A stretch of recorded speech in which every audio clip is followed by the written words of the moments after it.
for third! Sportsman applying the pressure outside, go free! Make some noise for Northern California zone, the beast from the Bay, Matt Vito! Do that first outside zone, that Corvette slides, oh!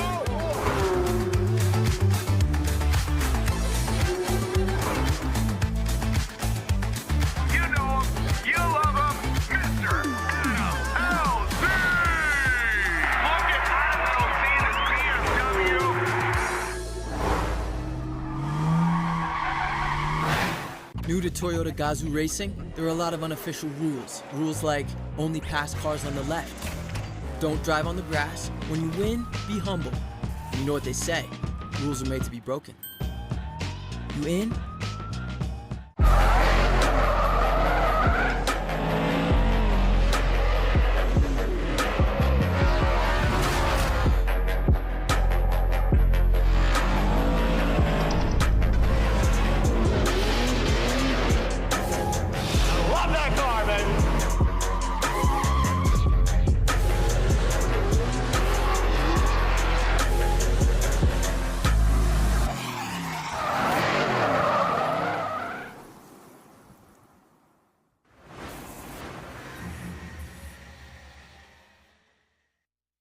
Look at that backdrop. There is not a cloud in the sky, but we're going to make some of our own.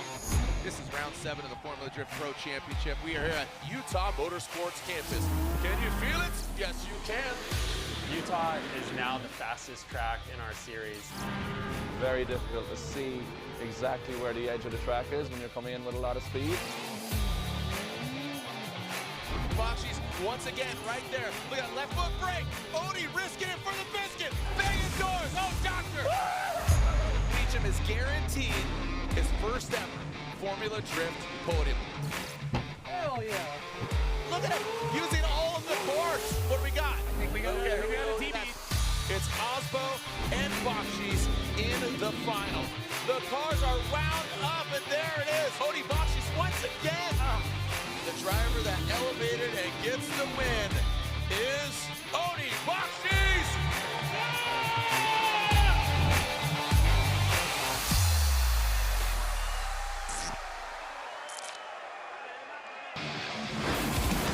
Hello everybody and welcome back. We are about to see the final time in our 2025 season, the top 16 for our Link Engine Management PROSPEC Championship. We are here at Burt Brothers Motor Park, formerly Utah Motorsports Campus, just brand new naming rights here this week before we slid into town.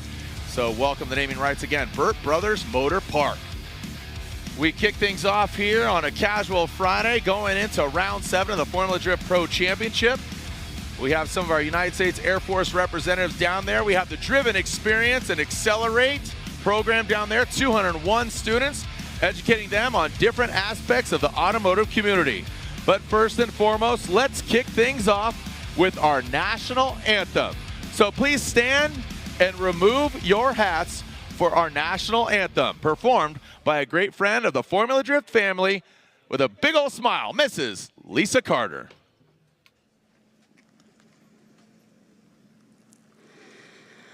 Oh, say, can you see by the dawn's early light what so proudly we hailed at the twilight's last gleaming, whose broad stripes and bright stars through the perilous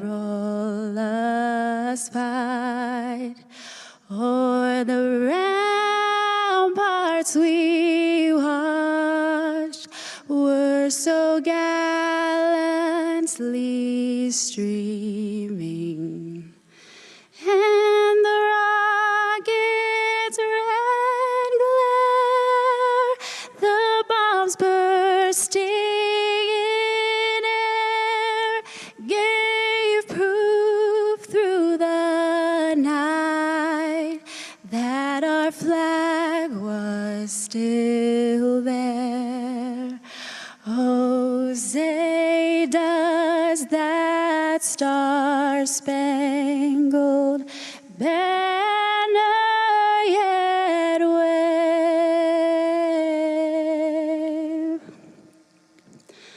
o'er the land of the free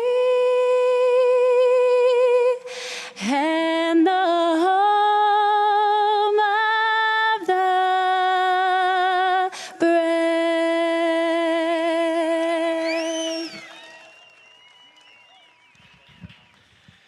Atta girl, Lisa Carter, thank you so much. Again, thank you to the United States Air Force. Again, the Accelerate Automotive Program, the Driven Experience, Woody, and all our students. Let's introduce your top 16 drivers here in Link Engine Management PROSPEC Championship.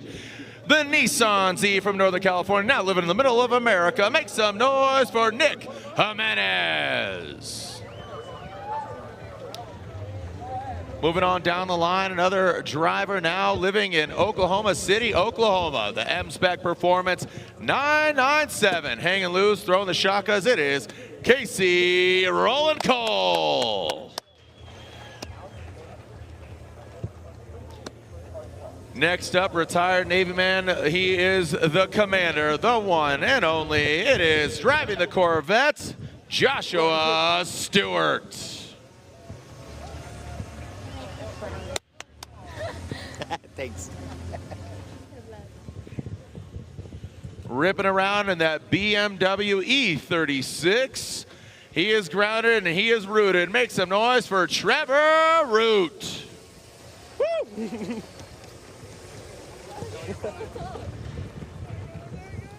He won round one of our PROSPEC season. And here he is fighting for a championship, fighting for a battle. The signature smile and mustache from Cory Talaska.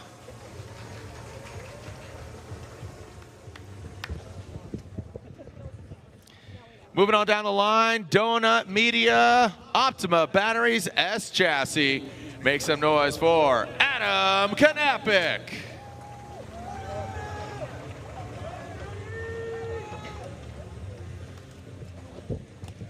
He's ripping around that Fitment Industries S Chassis.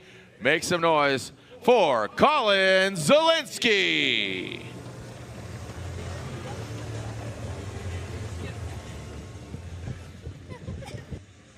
What's pink, blue, excited all over, doesn't know what to do with his hands, make some noise, SRD, Nissan Z. It is Cody Buchanan. Thanks like 4 people. Appreciate you all. More than 4, Cody, more than 4. All right, the nose on fire, the cats are on the roof, the wing, the trailer. He's got his family in the building, the livery suit. He's running a NASCAR V8, cage kits, the signature attitude. He's full of energy, Jerry Johnson. Hometown boy.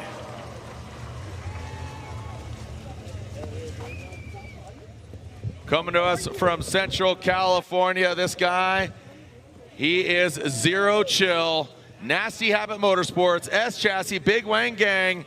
Make some noise for Zero Chill, Brian Wells.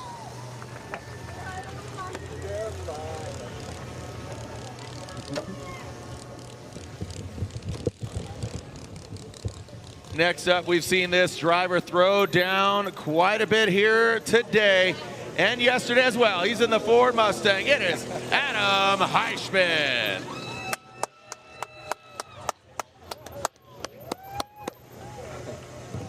After his advancement from 32 to 16, going from the media box to potentially gunning for a championship. We'll find out in a few battles from now.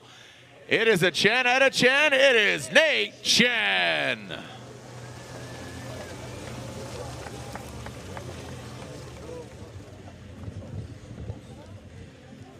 Next up, this young lady has the United States Air Force on the door and supporting her all the way to the top. The first ever female two-podium and Formula Drift competition by the United States Air Force Rockstar Energy Drink BMW, Amanda Sorenson.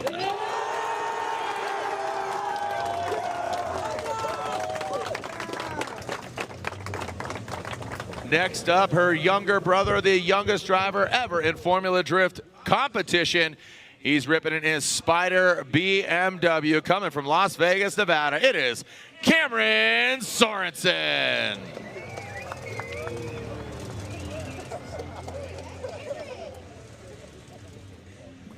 Moving on down the line in contention for his third Formula Drift ProSpec Championship. He is the real father of a drifter, trying to pass the torch. He's got his wife, he's got his son. It's a full family affair. Never settle for Dmitriy Brutskiy. Currently fighting for Formula Drift ProSpec Rookie of the Year, ripping in another Fitment Industries vehicle. The Fitment Industries BMW. She's a BMW gal. It is Colette Davis. They're your top 16 drivers and their respective machines, weapons of mass destruction of GT radials, all of them running Link Engine Management. I'm Jared Dienda. With me is Mr. Matt Sopa, Mr. Make It Modular, taking some Ford power plants and some Ford modifications, throw them behind the under the hood, excuse me, of as you say, what was intended, what was intended to be. What the Lord intended. Matt Sopa giving you some insight on, again, you're a driver, you build cars, you prep cars, so I think it's a great insight to have up here in the booth and just breaking it down. You're a fan, first and foremost. Absolutely. Yeah. Yeah. It's just a real treat to have some of the best seats in the house while giving some of my insight. So thank you. Yeah, again, Matt Sopa, I'm Jared Dienda. Thank you so much for joining us here. Again, a brand new naming rights as we are talking about Burt Brothers Motor Park, and we are getting ready for our final round of the Link Engine Management ProSpec Championship. We'll find out who gets on the box, who gets in the podium, as well as who is our overall champion. 24 drivers that are locked in point standing wise at the end of the season will retain their ProSpec license, and will take the top 3, if they choose to do so, can advance on into pro. Let's take a look at some of the highlights. Nate Chen made it look really easy. Brian Hopp, a great driver, just did not have it come together for him here in Utah. Yeah, I mean, he's got, plenty of grassroots experience, but Nate Chen's, been in the game a little longer than FD, so he showed him what's up. And an upset here, really, with the controversial contact. Was there contact with Cole Richards out of the game, giving Cameron the opportunity to move forward here as Cole Richards out. Might be a low light for Richards. Yeah, then you got Dmitriy Brutskiy going for his 3rd ever championship. He's currently tied with Nate Chen with 110 points. The scenarios are really broken down at RexMagazine.com really well. Yeah. I was taking a look at it just a little bit ago. Cody Buchanan, he says, la, la, la, la, I don't want to talk championship. I just want to talk every round. He talked to Lorette, and he did not want to hear it at all. So Buchanan just says, I want to win, advance, advance, advance. Whatever happens, happens. The scenarios will unfold. We will break it down for you as they become and come to light throughout the bracket. At one time, this was the longest racetrack in the country. It surpassed Road America, moved over to here, and then now I believe it is, oh my gosh, over in Las Vegas, Spring Mountain Motor Resort. All right, so here is our top 16 bracket. Nate Shannon, Cody Buchanan could come in from the left. They can meet in the final 4. That's what would need to happen. But again, the ones you really need to watch, Nate Chen, Dmitriy Brutskiy. They're on opposite sides of the bracket. That could come into play. They can meet in the finals. Basically, if either of them wins, they lock it up. If Buchanan or any of the other contenders want to have a shot at the championship, they need to lose now. They need to lose. Nate and Dmitriy, and right out of the gate, Nate sets the bar, and he's going against Amanda Sorenson, who took a hard hit earlier. What is the condition of the car? Can Nate take her out? Like I said, what's the condition of the car? She said it's good. It's back up and running. Yeah. Saw her and her 2 brothers down at the autograph signing. She feels confident. She feels good. Yeah, you can feel that energy that she's not too worried about it. Yeah, and you see Cole Richards sitting in 3rd. That's as far as he's going to go, and you talked about it earlier. But Buchanan, Talaska, they are the big variables. And again, Wrecked Magazine broke it down really easily if you want to take a look at it. And then Jerry Johnson and Colette Davis.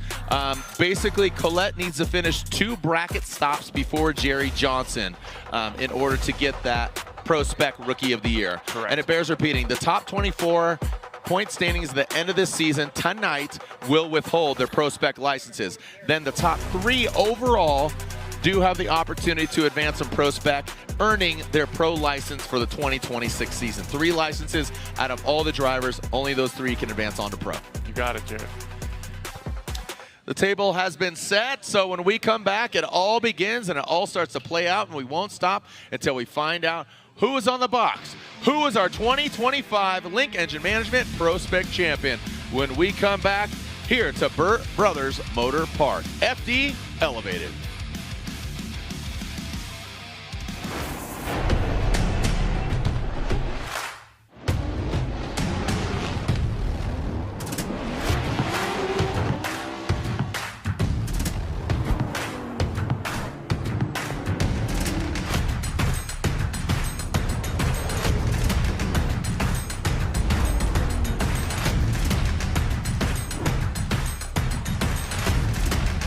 GT Radio. Experience ultra high performance. These are my race treads for when the road ends. These are my race treads for shredding the slopes. These are my race treads for setting the hook. Racetreads.com. Tires for every adventure. Link ECU, let's get it. We got the spiciest K-Series built. Supercharged Ford Eliminator engine. Oh, good old SR20. Link Monsoon is so rowdy. Naturally aspirated, 1,000 horsepower, LS-based engine. And then we're going to add nitrous on top of it. Running an S54 controlled by Link ECU. Link direct injection EcoBoost Fox body. I actually put an FA24 in it. B58, E46, Link ECU. No matter what engine you have, it's a stock K24 or it's a 1,000 wheel 2J, Link ECU all day. Looking for what comes next? For that moment when everything finally... 1 minute!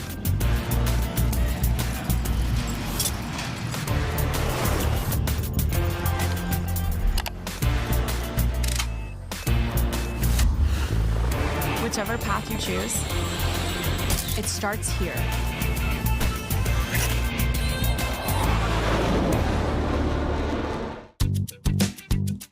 You've got questions? We've got answers. Need a pro you can trust? We have stores of that too. No matter what you need, our professional parts people have the training and expertise to help you do things right. Deep automotive knowledge.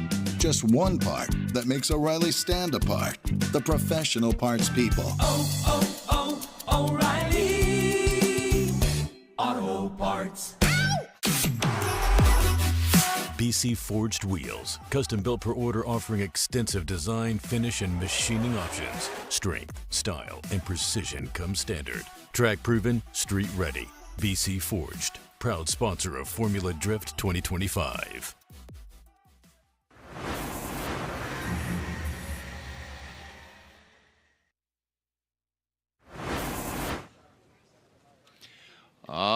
There it is, the backdrop. What a beautiful backdrop it is here at Burt Brothers Motor Park, just outside of Salt Lake City, just about 30 minutes. And Lorette Nickel is with Casey Cole. Lorette? Well, guys, we know that there's a championship on the line, but to get there, there's a lot of little wins that counts. And this man had one today, top 32, full of emotion. And Casey, talk to us about why that was. The last 3 years have been a roller coaster, honestly. I had a really good season, my rookie season, and then it just seemed like I had this black cloud kind of following me around. And whether it was wrecking the car in practice or losing a motor or what, a number of things, it just seemed like this black cloud was kind of following me around. And there's some new energy going on. I've put a lot of time into my car, into how it feels and how it drives and everything, and a lot of energy into my mental state, and it's been a crazy last year, and kind of just putting things into priority for myself. And so to come out here this weekend, we knew we weren't in the championship, so we just wanted to have some fun. We wanted to drive close, we wanted to drive hard, and we wanted to have a good time. Wanted to, bring home something for the boys, for my wife that's always up in the spotter stand, absolutely crushing it, for the people I have back at home that root for me, you know, every weekend that I'm out here, you know, and I root for them. Braden, what's up, buddy? So it just was about having fun this weekend, and so we got a win in our seating, and we got to be in 32, and then I went over and talked with Jaeger, and he's awesome, his wife's awesome, and we just wanted to have a good, fun, clean battle, and I think we succeeded in that. And we both were like, as long as we don't make stupid mistakes, then we're going home with smiles on our face. And so I got the better end of the stick, but I think we both drove amazing. And so we're in 16, which I haven't done since 2 years ago here. Yep. So it's been a hot minute, but it feels really good to be back at top 16 introductions and to have a car that's really meshing with me today. So I'm really stoked. Incredible. And your best result so far was a grade 8? Yeah, I had 2 grade 8s my first season. So, but again, it was kind of like first season was 16, an 8. I went out in 32 against my buddy Robert Thorne when he got his championship, and then another 8, and then 116 the next season, and then it's just been out in seedings, out in 32s, and it seems like we're just coming out here and driving, but it's so hard to even get to the track, to have a car that's prepped and ready to get out here. And there's so much that goes into it. And the driving's such a small piece, and even in that small piece, the mental aspect of it is 90% of it. And so, you know, I know that sometimes we make ourselves look like fools out there. And yeah, I mean, it is what it is, you know. But we're all working really hard, and we're all trying really hard, and we all we have higher expectations of ourselves than anybody else out there could possibly have. And so, no, it just feels good to check a little box this weekend, and you know, it's all up from here. And we're just going to keep going out and doing the same thing we've been doing. So, amazing. Yeah. So incredible, and looking to his best result at a grade 8 finish. And of course, he had to go to the autograph session immediately after, full of adrenaline and emotion, and calm down. But what a professional. Casey Cole, best of luck. Thanks. All right, some good emotion there, and a way to encapsulate a season and even just 2 years. His best finish. Taking a look at our driver liaison approved momentum map. What are we looking at here? Yeah, starting out, we've got a little momentum there right before outer zone 1. We're going to see him initiate there after the bubble, getting through inner clip 1. Kind of want to see him on the right side of that more than the left. Getting through the quick and short outer zone 2, and then you can see another momentum there before outer zone 3. We want to see those cars decelerate after their transition into 3, and then all that long, acre-long outer zone 3 into outer zone 4. And you can see another momentum between those 2 zones, and then carry it out through the finish.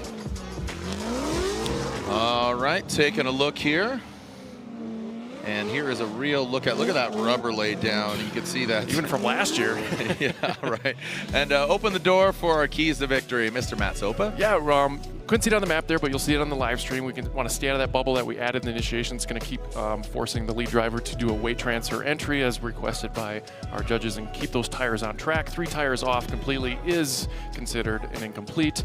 The rumble strips are considered off course as well. And here we go. The big factor here is if Chen wins this battle, it's a battle between him and Brutskiy for the championship. That removes Buchanan and Talaska in the whole variable here. But again, it's a must-win for Nate Chen, and standing his way, Mrs. Amanda Sorenson, again a history maker herself, going in. Nate Chen. Amanda Sorenson diving in a little premature there. Now going to that second outside zone is Nate Chen, that NCR 86. Now it's that big, long outside zone 3, maybe a little bit gun-shy. Amanda Sorenson, a big hit, getting that dirt earlier, and Amanda Sorenson straightens out through the course. Nate Chen gets involved with the dirt. 3. That's 3. Nate Chen overcooks it. Nate Chen overcooks it. And that will be 3 tires off, and that will be an incomplete. On both parties. What the heck? An incomplete for Amanda, and we will look at it again, but at first glance, it was painfully obvious. 3 tires off, which is an incomplete. What an upset here, Jared. Let's take a look at their entry here. Amanda taking full advantage of that chase bubble. She can intrude on that. Chen a little wide on the inner clip, but he does fill out our zone 2 2 really well, and then here it's born on the angle, born on the smoke. Amanda falls behind, not sure if a blower belt or something fell off, very uncharacteristic of her. And now Chen almost gets a piece of the dirt before. I don't know if he just overcooked it, but once you get in that dirt, it's hard to get out of there. That's 1, 2, 3, incomplete, about 50 feet from the finish. What an upset that is. So, that was a major advantage for Nate. I mean, it was absolutely diabolical what happened to him. So frustrating. It's got to be infuriating. And we are hearing that Amanda is calling a comp timeout, and there is no advantage from Chen in this scenario. You know that, and again, he is fighting for a championship, and if he would have, you know, and again, we still have the second half of this battle. Right. Let's call it what it is. Amanda has to lead.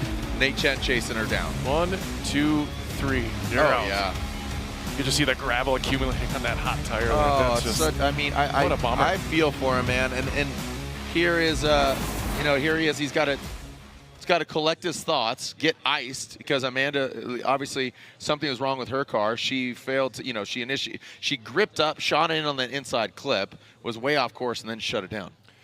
Yeah, I feel like if she was able to light it off, she would have. That's why I feel like maybe the blower belt or something else happened with the car, and hopefully it wasn't related to that incident earlier, but we'll find out. Yeah, very well could be. And like I said, she was, and that's what we said. You know, who knows what went down earlier.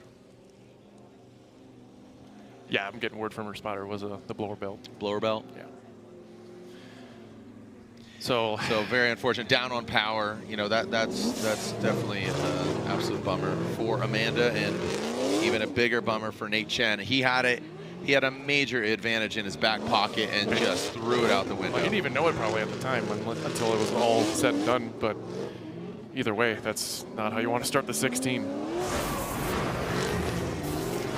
All right, let's move on to our next battle. You got Brian Wills and Cory Talaska, California versus Wisconsin. And let's see what Brian Wills, and so this should be a fun one. Yep. Brian is hammered down Talaska. I feel like Talaska has really progressed to be a more calculated driver from years past into what he showed us at round 1 at Atlanta. Dude, just a different driver from 24 to 25. And even his body language, you know, him and his family, he's very grateful, got a great attitude. And a lot of these guys and gals, you know, it's an absolute family effort. So we're going to see Wills lead Talaska in that chase position in that BMW. Excuse me, in that BMW. Red pill or blue pill? We're in the matrix. Who's going to come out on top? Brian Wills in that second outside zone. Kind of a straight line approach. Talaska goes off. And what is? Okay. What is happening? So 2 major mistakes. Talaska goes off. Can we like Control Alt Delete right now? Like, no, Control Z. Just undo that. Yeah, Talaska messed up prior to Wills. Very independent. Absolutely independent, dude. That's a bummer, man. I'm just absolutely baffled.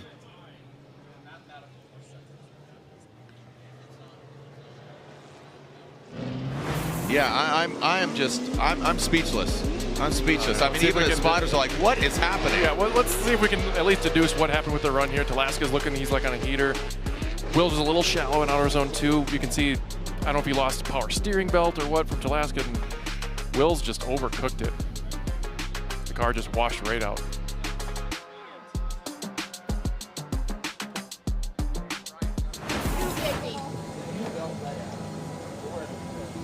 All right, well, we can see there, that is... I'll be the clock caller. I'm good. Is that the business end of Amanda's vehicle? That's... Yes. Yeah. Some of the pink comp cam sticker that's right. Amanda's car. Just threw me off. I assume it's under the hood. 2 minutes, 30 seconds. 2 minutes, 30 seconds. So clock is ticking, and you know what? Nate Chen would love to get handed this because of that major mistake. You know, you'll take a win any way you can, but... Yeah, looks like they got that blower belt down there. Half the time, a lot. Brandon, her brother, one of 2. So heading on. It's such a trend over the last few years with these cars ramping up with so much power. We always see these belts. Yeah, throwing these belts out. All right, so let's alternate the order. Both cars going off. Keep where the rubber meets the road. Talaska's got the clean air, or dusty air, because it's hovering. All right, here goes Talaska into an initiating. So wavering into that second outside zone. Talaska rips into that third. That's what we're looking for. Place it. And again, a little straightening. I don't know if the track is that dusty. And there goes Talaska in the last outside zone. What's going on here, Jared? Yeah, I mean, maybe it got dusty. We need to blow the track or something. I mean, no strong winds. You know, yeah, I know in the past I always joke that, you know, it's like a shuffleboard and it slides around. But seeing it live, I thought Wills might have made contact here. Let's see if we can see it. Yeah, so right there, contact right before interclip one. So that kind of makes sense why Wills was so far behind. And then he tries to make up some ground here as Talaska seems like he was fighting some grip. You can see the smoke diminish from the back of that E36 as he brings it around. Does look like it gets fired back up for outer zone 4. Willis plays the catch-up game towards the end. And luckily, Talaska didn't straight out enough to, you know, deem it incomplete, but there was some contact. I believe on Willis's end that it was his fault, but we can ascertain that later if it becomes a judgment issue for the judges. And Talaska doesn't seem like he's very comfortable on the lead. I don't know what's going on during lunch or what, but something's either in the air or in the food. I'm not sure what's going on. I mean, Ryan over here talking about like humidity, the cloud cover, you know, it does that. I think it's just the pressure of the situation. Under pressure. Ding, ding, ding, ding, ding, ding. Yeah, I would absolutely, I would think that. And, you know, here we are, the final round, PROSPEC. So much talent here in the PROSPEC Championship. You know, made some history here this year between Cameron Sorenson, you know, Amanda Sorenson, and, you know, also our judges doing a great job scrutinizing the runs. Joining us the entirety of the season, Reese Marin and Brian Eggert, and rejoining us here for the final time, Vernon Swanveld. Vernon joining us here. Great to see you gentlemen once again. And obviously a scrutinized job being scrutinizing in your job. So appreciate what you guys do. Let's make it official. Cory Talaska gets the victory and advances on. Pending on who wins between Chen and Sorenson, Cory Talaska will go against the victor. One step closer. Ooh, here we go. Back to the second half of this battle. Now, if you can recall, Amanda shut it down. She had to call a comp timeout. Blower belt got blown off. Yep. And then Nate Chen, he had it in his back pocket, and somebody just came up and took it from him. Well, took it from himself because in that last outside zone, he caught some dirt, and not only one, not two, but 3 tires off, which equate to an incomplete. So nobody has an advantage. This is a clean slate on the second half of this battle. Amanda had an incomplete, Nate had an incomplete. Now Amanda has the clean air. She's got a fresh blower belt on. Let's see how she handles it. Amanda passed that inside clip into this second outside zone, into the third. Chen surges an attack, trying to get aggressive next to Amanda. He does that, drops into formation. Amanda filling all outside zone 3. Let's see how they handle 4. Amanda brings it on in. Amanda, a great solid lead run. Chen tucking in. Well done. Again, here we are only in the 16, and that was a finals battle right there.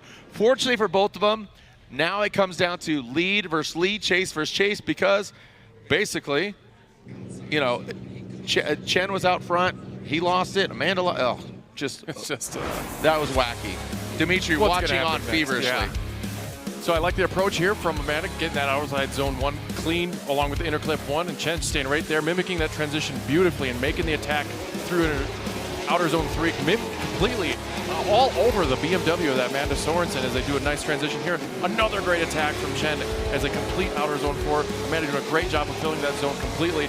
Chen kind of falling back towards the end of there, but overall, very good job from both of these drivers as they swing it in here through interclip 1. You can see the placement of the car a little too much to the inside, but they're staying away from those rumble strips for the most part. Amanda might have touched that one before outer zone 3. Nate surging, going in there, going for his attack here, just boom, right through the smoke. Great job there. I mean, it falls back a little bit, but he keeps his composure through the finish line, mimicking the angle, doing a great job in the chase. So it's in the judges' hands now. Yeah, and here's where it gets interesting. So let's talk about the runs and the scenario. So again, both of them had incompletes. Amanda shut it down, 2 independent situations. Chen goes off. So now we're defaulting to this second half of this battle. Amanda leading, Chen chasing. And also keep in mind that this has championship implications.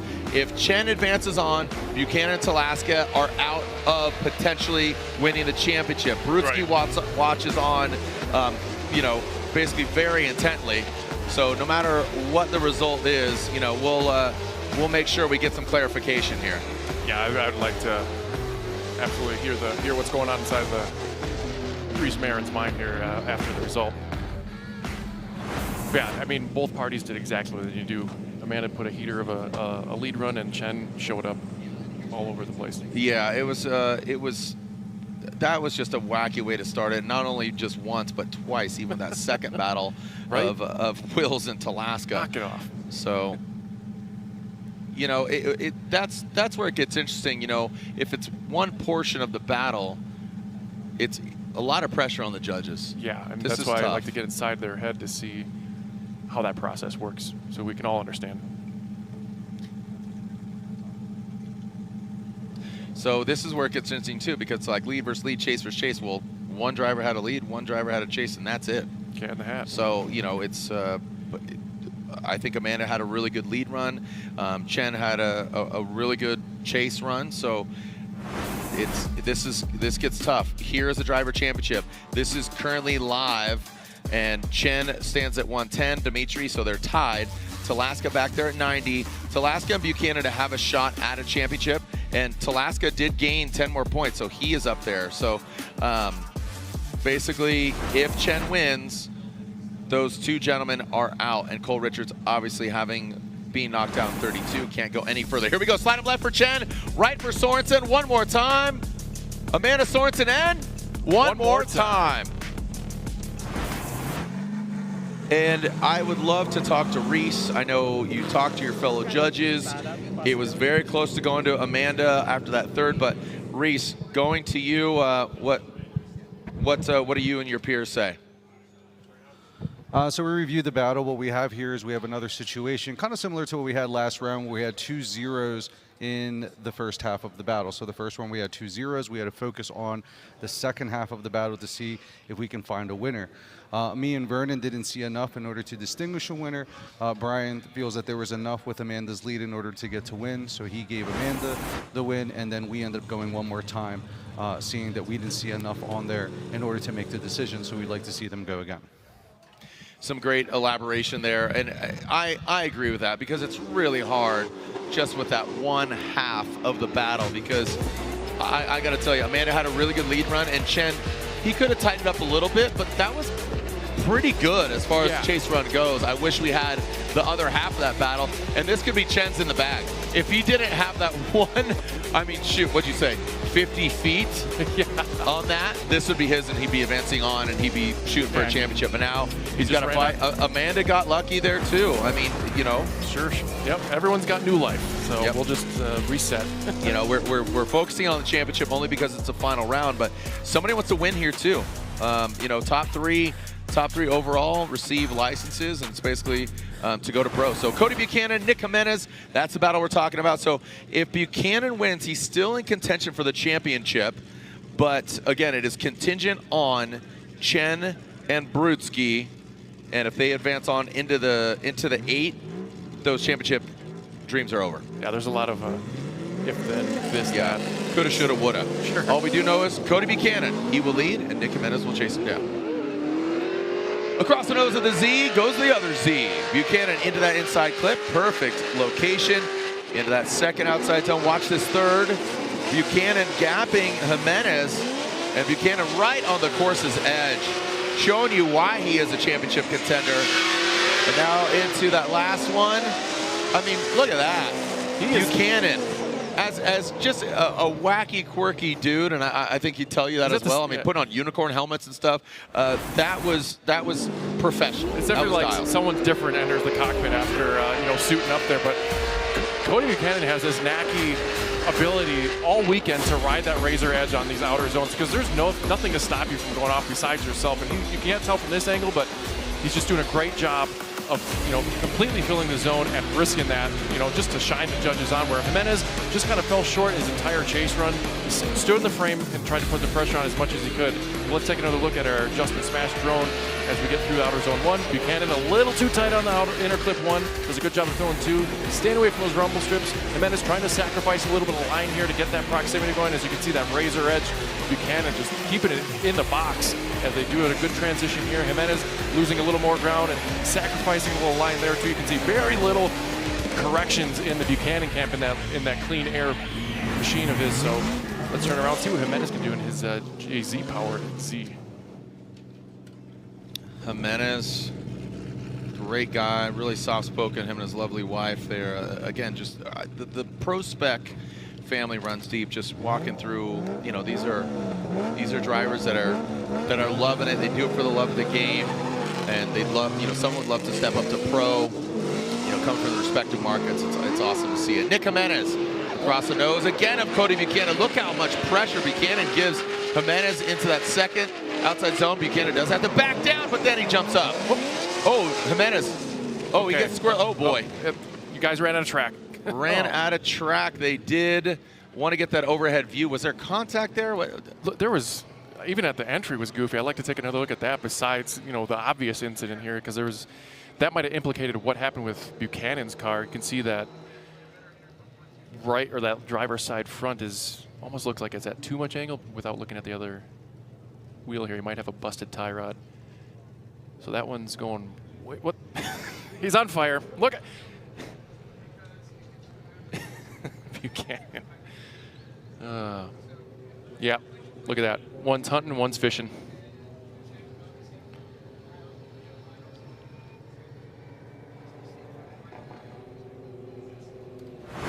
All right, taking another look here. I thought there was contact on between the two Zs here, but I think Buchanan, he might have busted it right there, Jared, where you can see that left tire of Buchanan is not really correlating on what he wants to do there, and I think that's why he went off. It looked independent, 16, and it kind of looked like Jimenez also went off independently.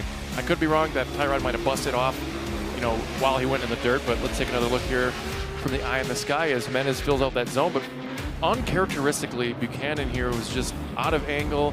The wheel might be doing its own thing here, and then just kind of, it's fully straight when I think the following front wheel is the only one steering the car at this point. So let's see if there's contact. Jimenez is already off at this point, and you can see just a whisper of a wish between the cars. There may be some paint trading, but I don't think it's enough to disturb the car. Jimenez was already off course at that point, so I think both incidents were fully independent in my opinion.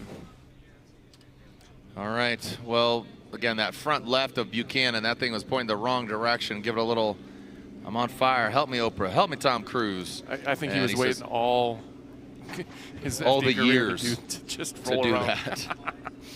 All the years to do that. All right, so here we are, more cars off track outside zone 3. Let's get them off the course. Let's get that tow truck over there once again. So last year, Brutskiy won. Margaritas, the drift doctor, second. Austin Mata got third. And we will see what transpires here. All right, so as we are, let's take a look at Rome Sharpened Tears Under the Hood. All right, just making sure, blow out those leaves. Knocking the dust off. Knocking the dust off her. All right, we'll be right back.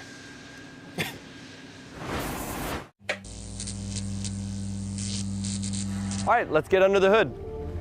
So what we have under the hood on this BMW E82 is actually another BMW motor. This motor is out of like a 2002 to 2007 BMW E46 M3. So it's known as the S54 motor.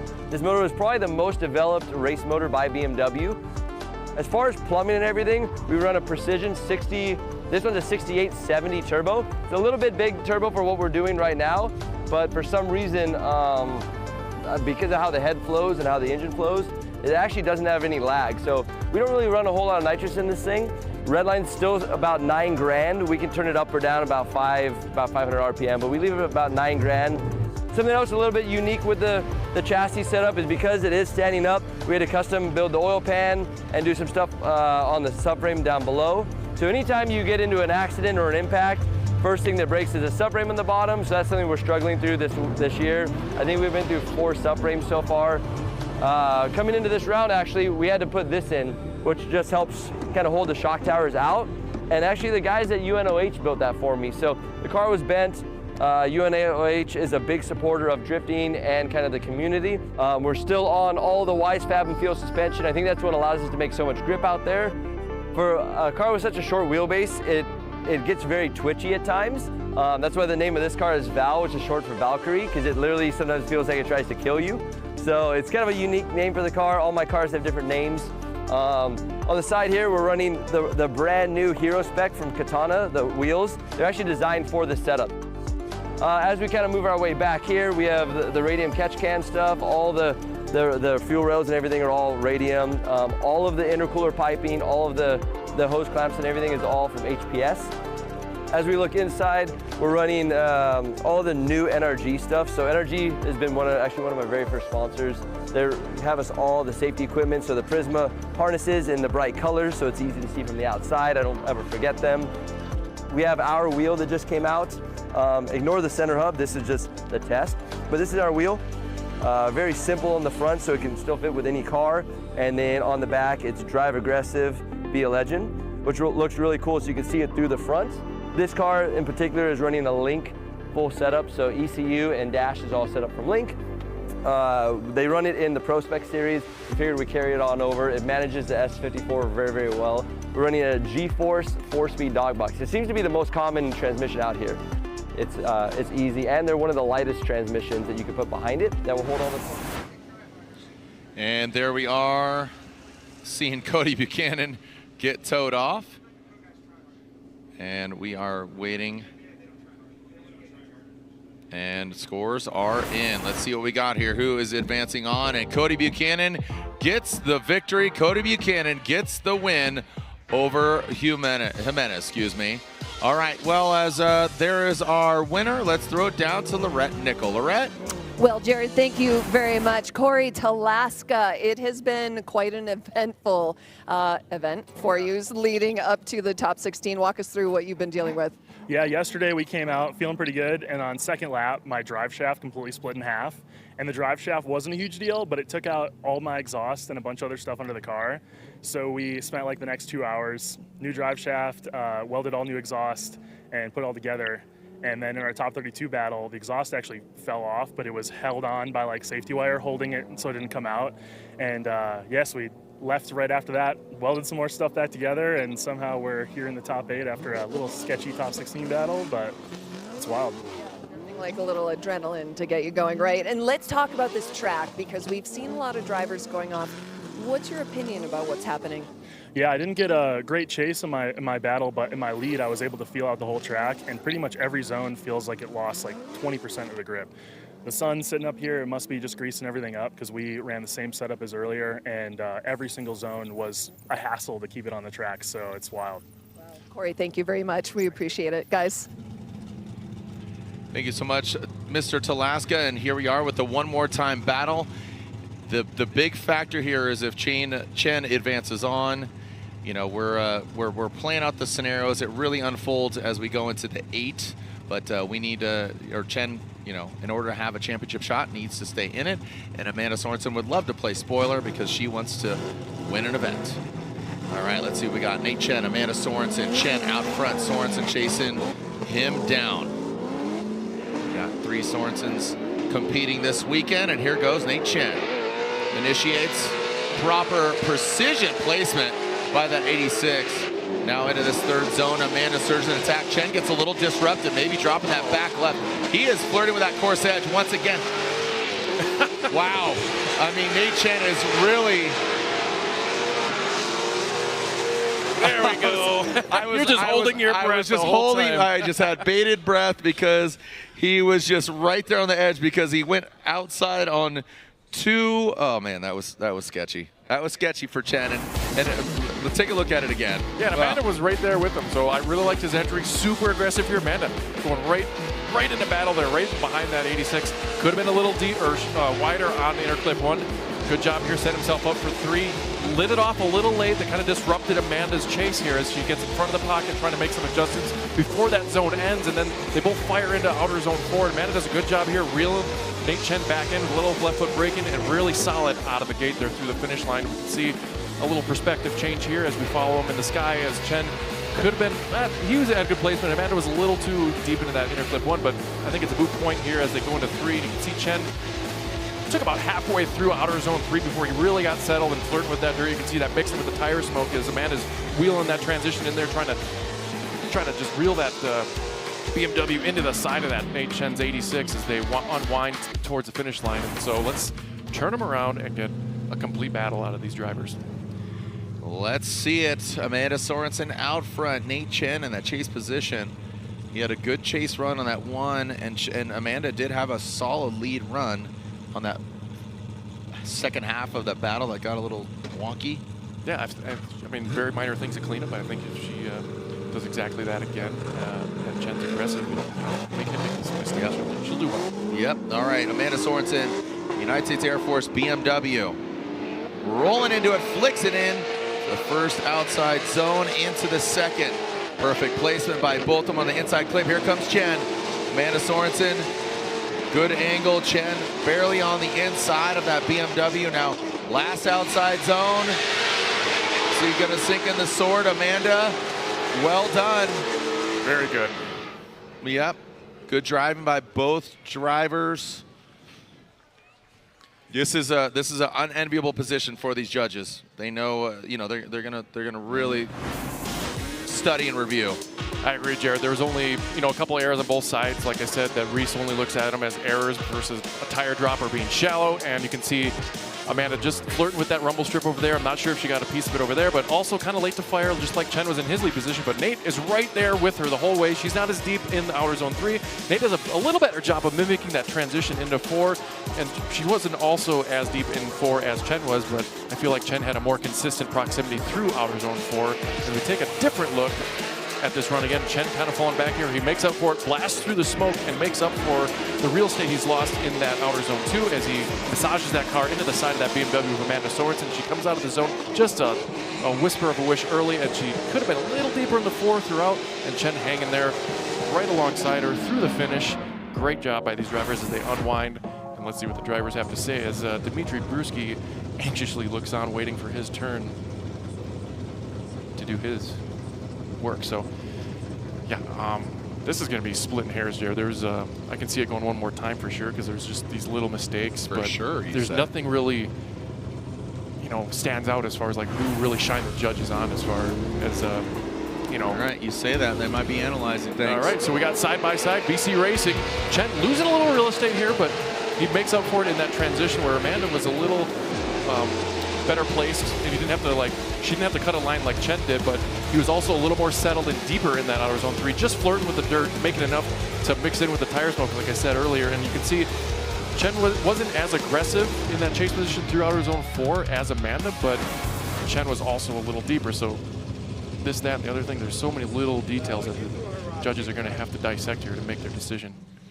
Yeah, it's kind of like what's interesting about this is where Amanda did okay, Nate did well. Where Nate did okay, Amanda did well. So it's kind of like they kind of little shell game here. Yeah, which is better. Like, I'm glad they have that job, because picking that apart is something else. Like, we'll take a double side by side. So if we want to get real nitty gritty here, you can see the interclip 1. Amanda kind of cheated that line a little bit. She was a little too close. Outer zone 2. About the similar both parties here. As far as the chase position goes, Amanda did have more real estate. She was in and out of that pocket where Chen was a little more comfortable, especially in that transition here. Nate was a little cleaner there, and he stuck it through the whole zone, along with Amanda's not being as deep into that zone in her lead run. So, yeah, I mean, this is going to be a real barn burner. Mm-hmm. All right, Especially with what's on the line. McGivens, old man soap over here. You know, this is going to be a pod burner. Old Pepperidge Farm, remember? Yeah, here's it's time to get you to bed. It's 9 o'clock. Oh, I didn't have my dinner. Yeah, here's your Werthers. Nate Chen awaiting the outcome we saw in the cockpit of Amanda Sorenson, and this is pretty interesting. Again, plot thickens for both these drivers. Slide him left for Chen, right for Sorenson. Sorenson gets one vote. Chen gets one, and Sorenson gets the win. Oh my goodness! Amanda Sorenson gets the win. Spoiler alert: Nate Chen is out, but his championship hopes are not totally out, I believe. I mean, right? So let's look at this, right? Buchanan's got 100 right now, and they've both gone through their top 16. So currently Buchanan's 10 points behind. Brutskiy still has to go, and he's at 100 points, or he's at 110. So yeah, look, check it. Yeah, Brutskiy's got to win one battle to take the championship, and then but we still have Buchanan. You know, he's got a few battles to go too, and Talaska's also in the mix. Yep. So we're not done yet. There's still some work to do. There is a lot of work to do. All right. Well, we are looking at Amanda Sorenson, a tale of the tape, and Nate Chen, there he is in his cockpit jumping out. His weekend is done, championship, and we are, again, taking a look. So going to you, Reese. Amanda Sorenson gets the win. Yeah, Amanda Sorenson gets the win. So me and Vernon ended up going with Amanda Sorenson. Here, the deciding factor for us is as we're going into outside zone 4, we see Nate in the lead, cutting the line, getting back in, a lot of wavering going on. We feel that contributed to the wavering that happened with Amanda, set her off pace. I spoke to Edgar as well, too. He feels that Nate Chen did really good in the lead in outside zone 4. But we ultimately ended up going with Amanda, so 2-1, Amanda gets the win there. But predominantly for me and Vernon, it was what we saw in outside zone 3, the wavering that we felt affected Amanda in the chase. Thank you so much, Reese, and wow. Yeah, I kind of saw that too. He didn't quite get settled until about halfway through that zone. So now we got Jerry Johnson and Shop Daddy Adam Knapik. And what's at stake here is Rookie of the Year. Yep. You know, notably Colette Davis and Jerry Johnson. Jerry Johnson leads points coming into this round as far as, you know, the PROSPEC championship. But here we go. Jerry out front, and Adam Knapik, aggressive initiation by Jerry. Knapik overshoots that inside clip, now into outside zone 3. Here comes Knapik, surging in attack, just overcooks it, has to back off. Johnson, great placement of the vehicle into outside zone 4. He floats it out there, then stands back on the throttle. Wow. Johnson, I mean, it is so fitting that he's re-entering Earth's atmosphere with the nose on fire, man. Yeah, he put on a clinic with that lead run. That was, from entry to finish, it was very clean, and kind of threw Knapik off right at the get-go here with that initiation. Let's see what happened. Did like almost a simultaneous entry, but Knapik goes way wide where Jerry stayed a little shallow in out of zone 2 as Knapik tries to dive in, make up some point, drops 1 but not 2 tires. I didn't see that in the live action, so that's where it really fell apart for Knapik, as Jerry Johnson's just having a party out front all by himself essentially.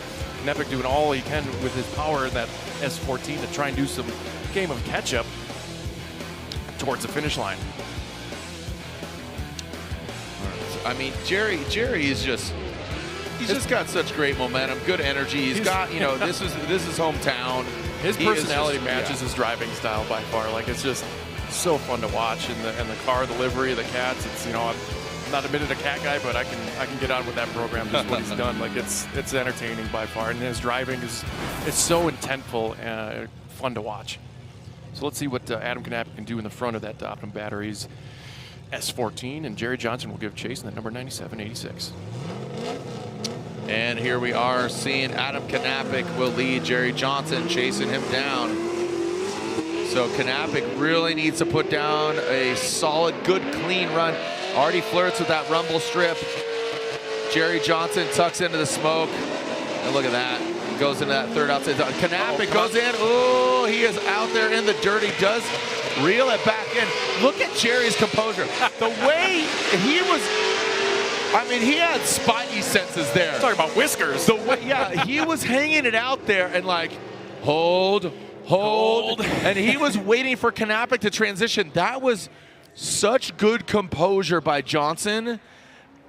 That was solid. That was really, really good by Johnson. Just the fact, like, let's see what happened here with Knapik in the lead. He did get a piece of that rumble strip, goes way wide on interclip 1 and falls up real short with outer zone 2. Another rumble strip contact there with the left rear, dropping some dirt there in the front as Jerry Johnson does a great job of kind of adapting to all these mistakes from Adam Knapik as he gets bathed in the smoke there towards the end, and Knapik finally gets into outer zone 4 towards the finish where Jerry Johnson was just ready to pounce. So let's see who wins it here, Jared. Slide him left 4. Jerry Johnson gets the win. Adam Knapik unfortunately overcooks it. I saw Johnson's wife and Jason Knapik spotter say, hey, great job there. So great driving by Jerry Johnson. He's got his family in his corner. And there it is, advancing on into the grade 8. Amanda Sorenson, Talaska, Buchanan, and Johnson. A name you don't see up there, unfortunately for him, is Nate Chen. His championship hopes are over. And Lorette Nickel, he's got to hold his head high. Some great driving this year by Nate Chen. Yeah, some great driving for sure, and he knows it. And it's the highs and the lows of motorsports. And when you come in at 100 points tied for the title, and then it's all of a sudden dashed. But Nate, again, to Jared's point, you can look at the entire season, and I feel like you should be so proud of your driving. No, I appreciate that, Lorette. And obviously today wasn't the result that we wanted, but overall really happy with how the season went, and really big thanks to my team, Moroso, Fuel Lab, Fortunato, Steck, Clutch Masters, and the rest of my team, Fluid Damper as well. So, you know, again, it's really great to look back at the entire season and see a clear progression, and can't wait to carry that forward to next season. Any inside line for what's happening next season? Well, I guess we'll have to figure out what happens the rest of the day before we figure out what's going on tomorrow. So can't wait to see how the rest of the bracket plays out, and good luck to everyone that's still contending for championship. Great attitude, Nate. Thank you very much, guys. Thank you, Lorette. And yeah, and like I said, really should hold his head high. Great driving, progression as not only a driver, but he's loosened up. You know, some drivers, like I said, Talaska has progressed as a driver because he's tightened it up. I feel like Nate needed to, you know, undo the belt a notch. A little more backlash, if you will. just relax a little bit. Have more fun with it. And I think that's exactly what he needed is to relax and really enjoy the experience. Not just about racing and winning. It's about the overall experience. And of course, your car looks good and all that. But again, Chen, as far as it's not over because he does hold the tiebreaker with Brutskiy, and if again, Brutskiy, it's a must advance. That would officially eliminate Nate Chen. And again, Brutskiy is a couple battles away. As we are looking at Sorenson and Stewart. And Stewart, a slow roll from the Commander, that Corvette, that allows Cameron Sorenson to drop right in. This young buck, Cameron Sorenson, chasing down Stewart. Oh boy. And gets in the dirt. But look at the pressure that this teenage, and Stewart goes off. Cameron Sorenson does not need to continue because of Josh leading and making those mistakes. And I don't believe there was contact. Once again, I mean, dude, Cameron's got some Padawan mind tricks, dude. Again, that was the younger Jedi, but he is just elevating, man. Look at this kid. Yeah, I mean, Stewart, you said it was kind of a slow roll, but Cameron definitely took advantage of that as Stewart is doing a good job of filling his rolls there, but Cameron's right there with him, probably dropping a tire there in the rumble strip, but Stewart playing in the sandbox here in outer zone 3 as Cameron put on the pressure. There might have been, I can't tell if there was contact there, but I think Stewart was just in the wrong place at the wrong time, and Cameron was doing a really good job of in his role in the chase position in that particular point of the track, where you can tell Cameron was just not backing down, just constantly on the aggression here in the chase position as Commander Stewart, just, you can see the rooster here getting one tire off, kind of almost over rotates before the transition and went off course there. Looks to be, to me anyway, independent of any collision. That I didn't see any contact anyway. Oh man, that was very unfortunate by Josh, huh? Like just overall. But Cameron, you know, if you can recall his previous battle, Cameron and Cole Richards, he took out a championship contender, or didn't take him out. I mean, I would say that Cole, I talked to him, excuse me, after the 32, got some dust in the air here. Cole potentially thought they might have rubber on rubber contact as opposed to the door. I said, honestly, we saw a lot of different angles, didn't see it. I don't know if he got a leg to stand on. And literally he talks about, you know, hitting three-wheel motion, might have hit that three. Regardless, Cameron, you know, he took him out, you know, and then he advanced on, and here he is. Like I said, he might have some mind tricks of like, go into the dirt and make it easy on me. But Cameron Sorenson, really talented, well-spoken young man, just rounding out that Sorenson trio. Talked with Randy, their dad, yesterday, and talked about the accessibility that he's created for them and exposing them to karting and side-by-sides and all the motorsports goodies. Well, let's take another look here as Stewart loads out front. You can see that aggression again from Cameron. There might have been talk about some deep beats, so maybe we can ascertain where that might have happened for Stewart if it was here. Look at that. So potentially there was a deep beat there, and then the car just didn't have the grip to kind of keep it on course there as Cameron almost took the lead roll there at the end of the track there, but Stewart rolls off in the sandbox, you know, keeping our track clean there, but there's some contact there in 3. Now, maybe they're discussing something else here, so we can see tire is definitely off. Looks like it's holding there. Still looks intact there, but maybe right there when he went fully off course, the deep beat occurred.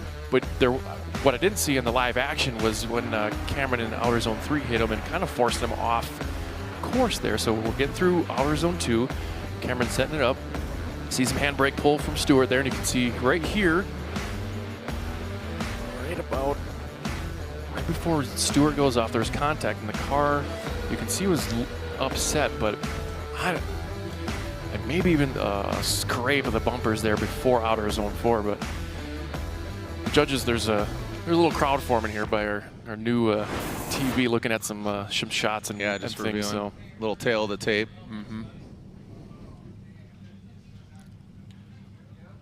They're analyzing the different things here, and that's I'm sure Camp Stewart, they're liking this this commotion here. We're in the tower.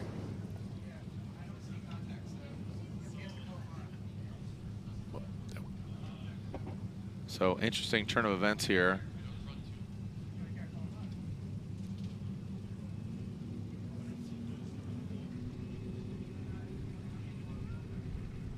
So what's interesting here is here's Cameron Sorenson in the Spider BMW. Am I seeing a D beat on the front? Yeah. Yeah, that is that thing that looks wheel like a looks buzzsaw, mangled. by the way. Yeah, that looks like a little salad shooter. But I think that's just like is that the wheel how it looks? Yeah, I mean it looks like Saw the movie, man. That thing is chopped up. It's definitely missing some material. All right. Stewart does have damage on that right rear is what they're saying, so.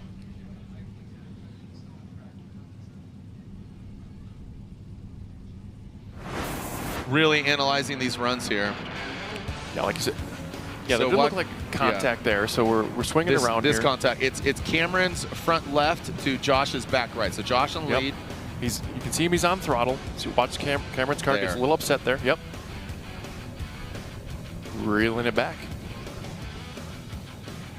Yeah, so the situation here is, you know, contact, who's at fault? Is it, you know, incidental? Are they going to be, you know, and let me elaborate on this more too. The unfortunate circumstance here for Cameron is, if you can recall, in 32, Cameron went against Cole. Cole debeated. Cameron had a belt come off, and they used the competition timeout for a bye run. That's right. So if Cameron needs to utilize a competition timeout, he would have to forfeit. So just another scenario. But again, they have not deduced who's at fault. They have not deduced again, you know, what the scenario is. I'm giving the the certainties, and the certainty is Cameron does not have a competition timeout. Contact happened. Who's at fault? TBD for Cameron and Stewart. Well said, Jared. Yeah, that's. For some reason I thought this was already run 2, but no, this is run 1. Yeah, because people were shouting, you know, timeout this. I was like, wait, okay. No, we went off back course here, back there, one more time. You know, we're zigging and zagging through the bracket here, and yeah, definitely an interesting turn of events here. There's just a clamor going on up here to trying to ascertain the fault.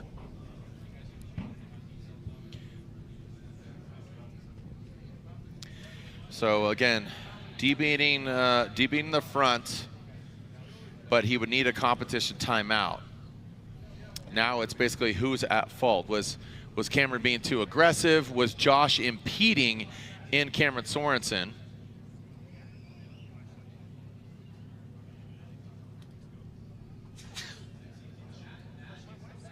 We're over here down there on the line. They're seeing contact, or excuse me, looking at Cameron's wheel, totally jacked up. Yeah, we got some pictures here from our guys' boots on the ground, and that thing is definitely needs a freshie up there.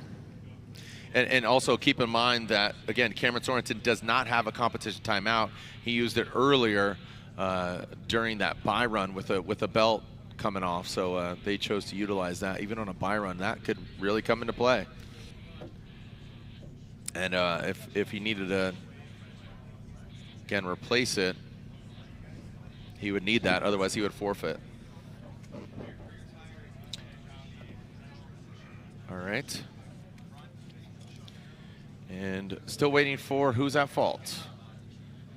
Man, halfway through our top 16. And there's been about a full 16 of action already. Yeah, right. So already in Amanda Sorenson, Cory Talaska. That's who we'll see in the first battle of the grade 8. Then we got Buchanan versus Jerry Johnson. And on the second half, we have a bevy of battles. Sorenson and Stewart. We got Colette Davis versus Trevor Root. And notably one to watch will be Brutskiy and Collin Zielinski. And then finally it'll be Casey Cole versus Adam Hishman. Hey, I'd love to throw on a headset from the judges. I know you guys are talking quite a bit here, so I think it makes the most sense. I think it makes the most sense to elaborate. Reese, sure. It's crazy. So let me just unpack it a little bit. Yes, what please. we ended up seeing after reviewing the footage was that Little Sorenson ended up making contact to the rear of the lead driver, right? That pushes him off in order for the lead driver to have one tire that goes off track. The run continues, all right? So we're gonna see it here now. So we go for outside zone 2. Here comes the transition. At this point, there's where we see the contact, where his wheel gets chewed up and he debeats the tire. All right, Stewart's gonna go off. He drops a tire because of that collision. The run continues at this point, right? They're still going, all right? Little Sorenson has a debeat in the front left. Transition happens, Stewart goes off track, it's a 0. The issue here is that Sorenson is the one that caused it. He lost his tire, he debeated on his own. There isn't a 5-minute or anything like that at all. It's his fault, he can't put a tire back on, so Stewart has to go out and do a buy run. Cameron is at fault. Yes. The first thing is Cameron's at fault. Cameron's at fault. He doesn't have a comp timeout. Yep. And also, in addition to that, Stewart was forced off by Cameron. For that part right there. For that part. The run continues, so that was that. So at the end of the day, what really happened is Cameron was at fault, and unfortunately, with his tire being debeated, he would need to call a competition timeout because he was at fault, but he doesn't have one. Yep. And even though Josh did have a mistake, he was off, all that, Josh would have a buy run, and therefore he would, in a moment, get the win. Yeah, I just want to say, even though that unfortunately happened the way it did, that was an amazing chase. That was awesome. It was good. And it was good. Cameron, at his young age, you call him Little Sorenson. Little Sorenson. Yeah. Sounds like his rap name, but Little Sorenson, absolutely a weapon, and it's great to see, you know, obviously his older brother and sister show him the way, but he is making a name for himself. Cameron Sorenson, great driving. Unfortunately, he is out. Stewart will move on. And in addition to that, Reese, after looking at tape, we do have additional photos to support this, the trued up wheel, all of that to support this outcome, unfortunately, for Cameron Sorenson. But right now, Stoke, Josh Stewart. Josh Stewart, the commander, advances on into the grade 8. And again, there is that competition timeout playing a role And we were like, what? Wait, what? You're calling a timeout? Yeah. And, wow. Yeah, the stipulation there, in a bye run, you just have to do a non-judge lead lap, as they like to call it, and whether... Yeah, that's just where we leave it, and the driver needs to do what they can and prove the car works. Talking to them, they thought they might have caused damage. So with all that being said, let's throw it to big sister, Amanda Sorenson. Down to you, Lorette. Well, thank you so much. So maybe behind the scenes, what you guys didn't see is Dmitriy Brutskiy was checking in on Amanda. What was that conversation like? Anything that you can tell us? Yeah, so Brutskiy obviously is in the championship fight now, and he came over and put the pressure on me to get the job done for him to advance higher in the points. So Brutskiy's a great friend of mine, super cool driver. Him and I go way, way back to Pro-Am days, so it was cool, and good support around me. The team's good. It was a hard-fought battle with Nate Chen. Great lead run by him. It was good. So we're on to top 8 now with Cory Talaska. Okay. Best of luck, Amanda. Thanks, guys. Okay, well, there is Amanda. She is in it. Her younger brother, like she said, knocked out. But good attitude. Keep it flowing. Keep it proper. And we have 5 drivers in the grade 8. And right now, it is another contender. Like I said, Rookie of the Year. Yep. Jerry Johnson's already in it. Colette Davis needs to continue on. She's 13 points behind that of Jerry Johnson. So in order to, again, get a stab here, she would need a win. All right, so there goes Colette Davis in with that BMW. Nice job ripping out of 2. More of a straight line approach. We need to get that angle going outside zone 3. Comes up a bit short there, but Trevor Root, he needs to join the conversation here. Oh, there he goes. There goes Root. And Colette Davis. Look at Root. Yeah. Yes, sir. Whoa, buddy. Why not? We know she does rallycross, but let's keep it on the asphalt. Yeah, I don't know if there was. I mean, can we just not hit each other? Can we just tell spotters just not hit each other? Gas works. Take a look at it again. Yeah, right out of the gate here. Both parties, Root a little fairer to launch, but Colette coming out of there could have been a little more angle. I felt like she beelined from the interclip 1 to 2 there as she gets in outer zone 3, and Root trying to make up some ground there. She was very shallow here. Despite the plume of smoke coming out of the back of that BMW, it was very shallow in that 3 in its entirety. Does make up for it in outer zone 4, and Root takes advantage of the momentum that she kind of lost in outer zone 4, and the car does unwind. Does look like there's maybe a little bit of contact. It was after the finish. I feel like the run was complete in my eyes, but let's take another look as they round through outer zone 4 here again. You can see the smoke billowing out of the back of that BMW. Little contact. Yeah, and a just lot of abandoned contact. ship. Yeah. Now, honestly, not a bad place to go off, because if she went to those rumble strips where they start, that could have been bad news for that BMW. But looking at Justin Smash's perspective here as Root takes a little slice of the pie out of that BMW right after the finish. So I think the only stipulation here is it was a complete run with contact. If we'll get, courtesy 5s and or not.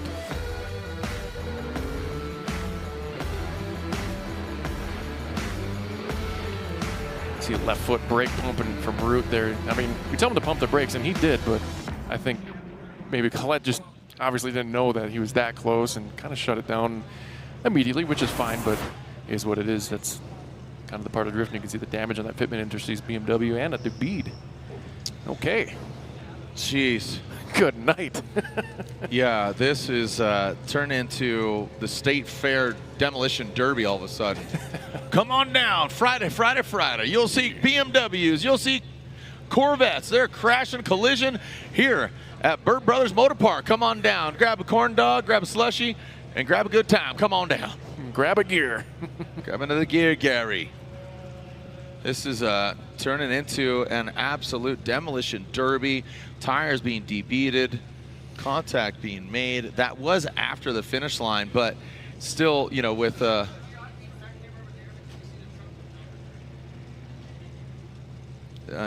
these judges, hats off to Vernon, Brian, and Reese analyzing these runs. So I heard some trunk talk there. If I don't feel like it impeded on the way of but watch Colette's trunk. Yep, right there, pop. Yep, boink. Yeah.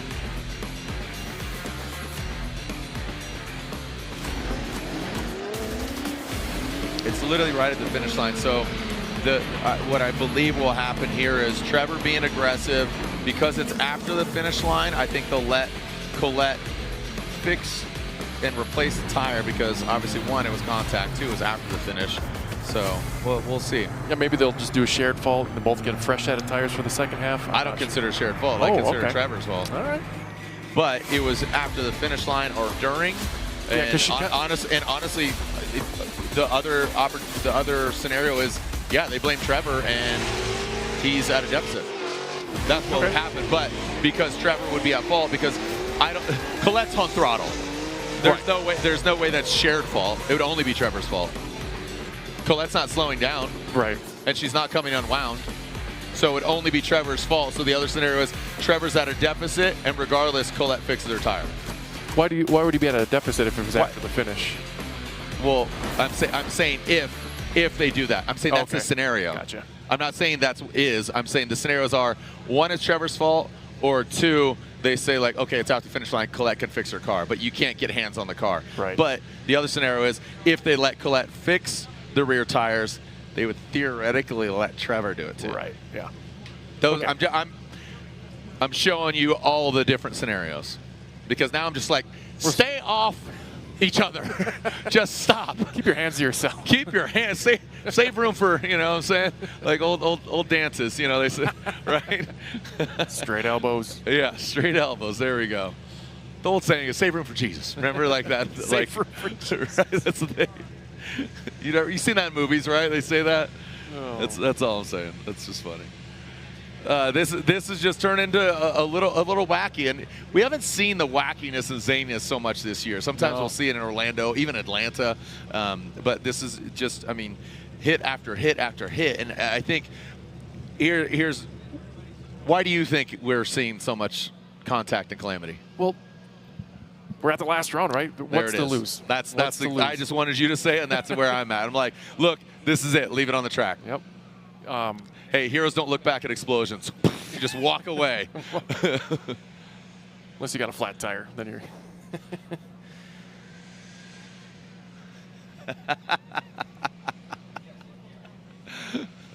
Right? Heroes don't look, I mean, last event, just heroes don't look back at explosions. Just, I'm out. I'm out. Chuck a deuce.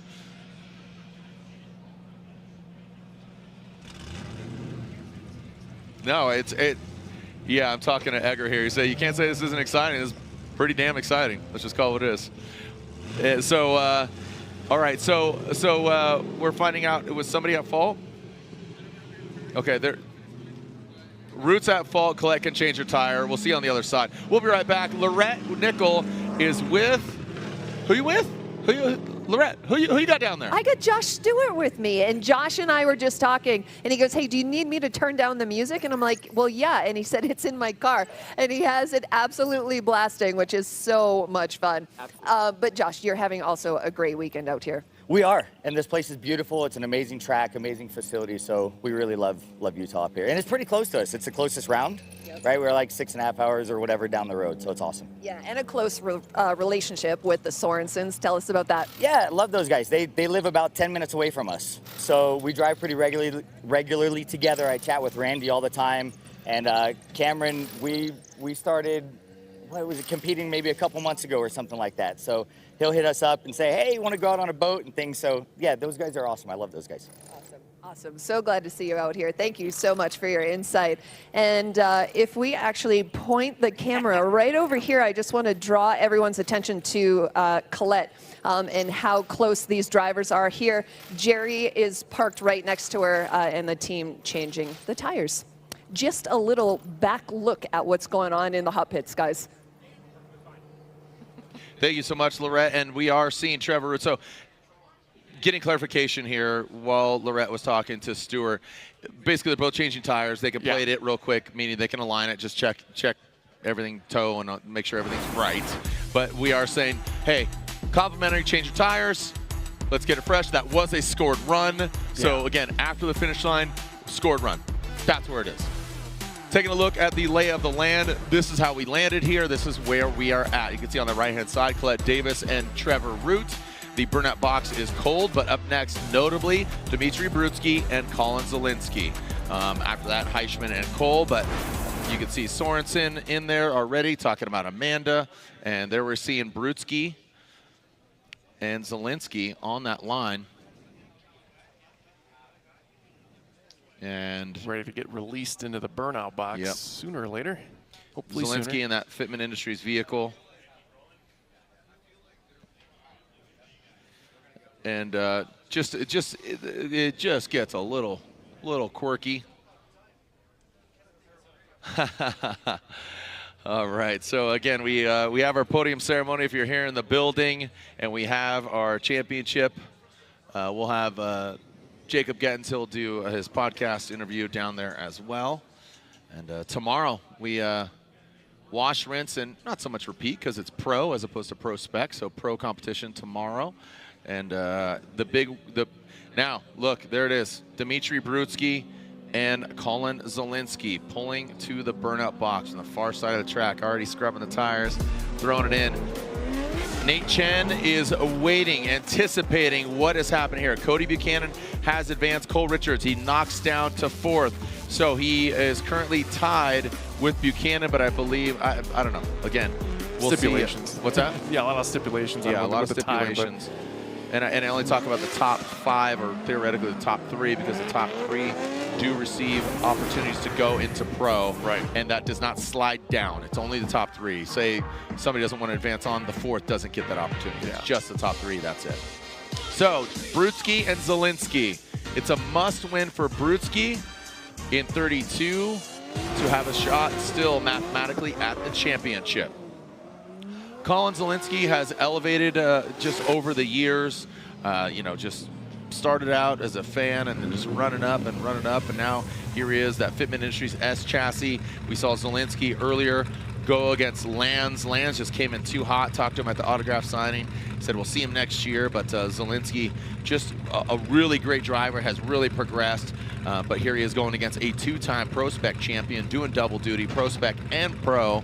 Brutskiy will lead, Zielinski giving chase. It's a must-win for Dmitriy Brutskiy to have a shot at the 2025 PROSPEC championship and the first ever 3-time PROSPEC champion. All right, Zielinski very close to Brutskiy. Now coming into that 3rd outside zone. Look at that BMW. The momentum zone is on fire. Zielinski, look at Brutskiy, dives in the inside, very uncharacteristic. He does go back outside zone. Zielinski kind of running his own game, but Brutskiy now brings it across.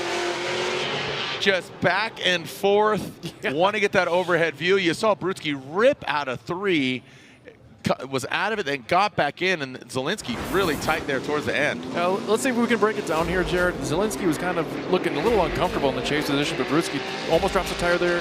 Very inside of that inner clip bone. We want to see him more on the outside. Absent of outer zone 2. Dropping a tire there on the rumble strip again.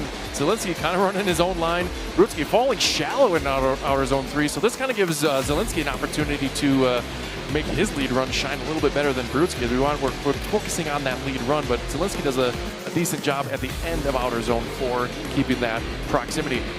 And another look here as we see how close these guys were through inner clip 1, and Brutskiy again absent of that outer zone 2 as we go into 3, and Zielinski staying away from the dirt, keeping his composure, keeping the car in drift, but Brutskiy uncharacteristically kind of missing some marks here, not as deep as I would expect him to be in outer zone 4, at least in the early part of it. Kind of pulls out early where Zielinski put the pressure on a little too late, but Zielinski, this is your time, buddy. Like, let's put on a heater. You can really shine the judges on by putting just a banger lead run versus what Brutskiy just put on. What a crazy turn of events if both are, Cole went out 32, Chen goes out in 16. What if Brutskiy goes out in 16? People advance. I mean, it's not that far-fetched. I mean, the track temperatures have probably changed. Humidity, as the temperature drops, here in the evening you get dew on the car, so humidity levels are higher. Totally changing. Not what I anticipated Brutskiy's lead run to look like. That is very uncharacteristic, as you said. So Collin Zielinski out front, Brutskiy in the chase position. Around the bubble goes Zielinski. Nice. Oh, 2 tires into that rumble strip. And now into that inside clip goes Zielinski. Brutskiy give himself a little bit of room. He does need to apply the pressure. Zielinski, a little bit of loosey-goosey here. Goes into the dirt. Now transitioning, a bumper flies off. And now into that last outside zone goes Zielinski and Brutskiy.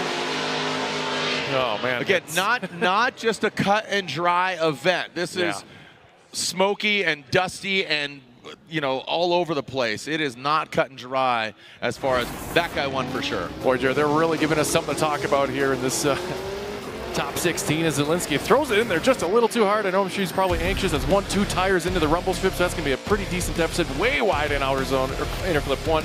Does a good job filling outer zone 2, where Brutskiy was completely absent of it.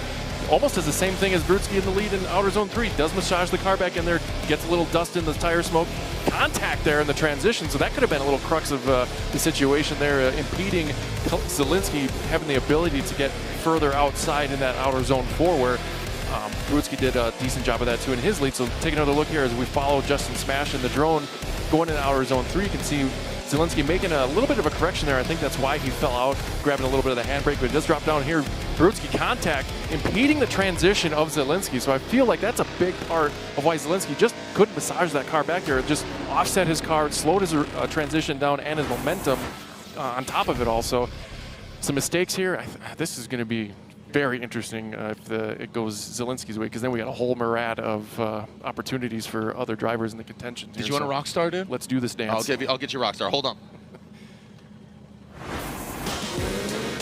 Looking at your BC Racing custom coilover side by side, we got Zielinski in the front on the right, Brutskiy in the front on the left. As you can see, the proximity versus Zielinski showing very aggressive there, where Brutskiy was absent in outer zone 2, Zielinski was in outer zone 2 completely, but they both kind of fell out of their position here, where Zielinski, I feel like, had less error in that outer zone 3, and then you can see that contact on the right kind of prohibiting Zielinski going into outer zone 4 fully. So this is going to be very interesting on which way we're going to go here. We got fire safety attending to Brutskiy there past the finish. Maybe an oil cooler or something got punctured in that contact, but let's crack one. Look at that. Here you go. There you go. Cracking into a rock star. What are we drinking here? Sugar-free, sustains mind, body, energy, proven performance. Rockstar Energy, the official energy drink of Formula Drift. Brutskiy on that far side again.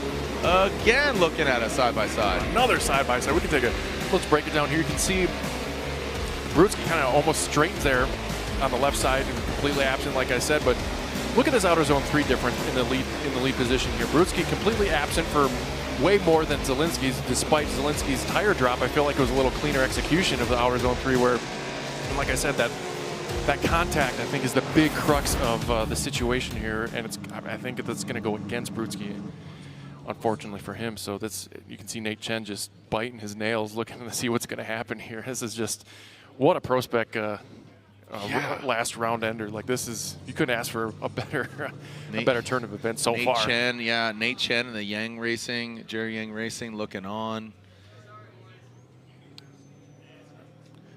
All right. Yeah, I'm hearing the judges converse.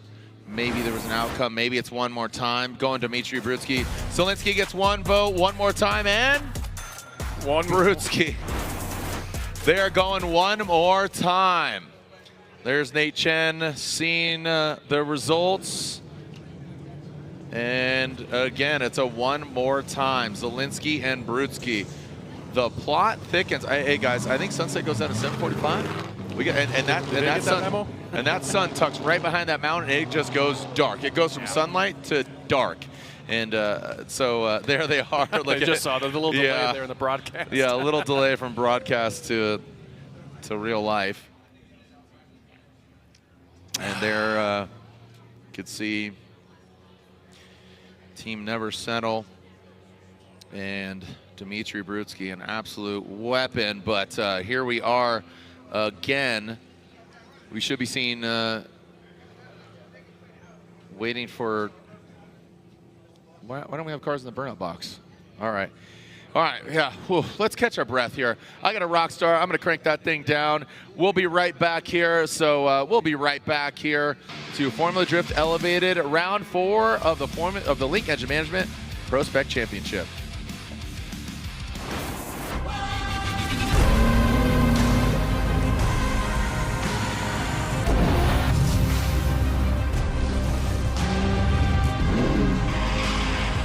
Racetreads.com. Tires for every adventure.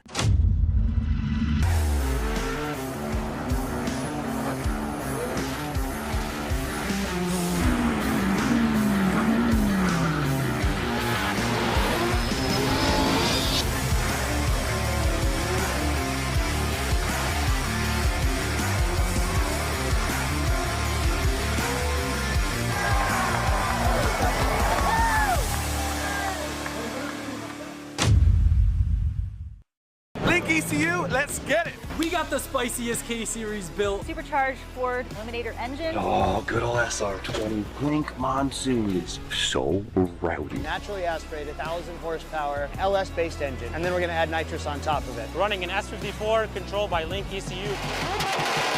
Link direct injection EcoBoost Fox body. I actually put an FA24 in it. B58, E46, Link ECU. No matter what engine you have, it's stock K24 or it's a 1,000-wheel 2J. Link ECU all day. Welcome back to the streets of Long Beach. Once again, here we are. Cars are staged, the flags are waving, the umbrellas are out, the track is hot, the wind is blowing, and the drivers are ready. Here's Chris, the Force, for first! Force ring applying the pressure outside, go free! Make some noise for Northern California Zone, the beast from the Bay, Matt Field! Do that first outside zone, that Corvette slides it. Oh!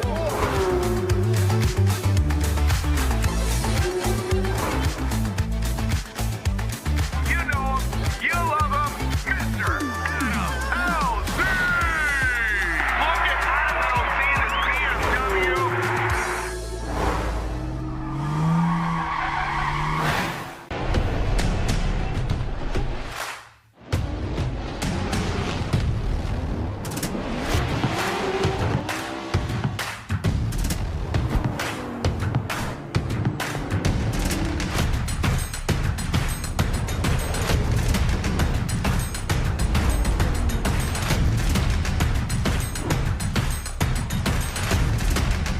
GT Radio. Experience ultra high performance. Welcome to Taco Bell. What can I get started for you? I'd like a Cantina Chicken Bowl, please, and the Tropical Punch Rockstar Energy Refresca. Pull ahead to the pickup window and try not to leave a trail this time.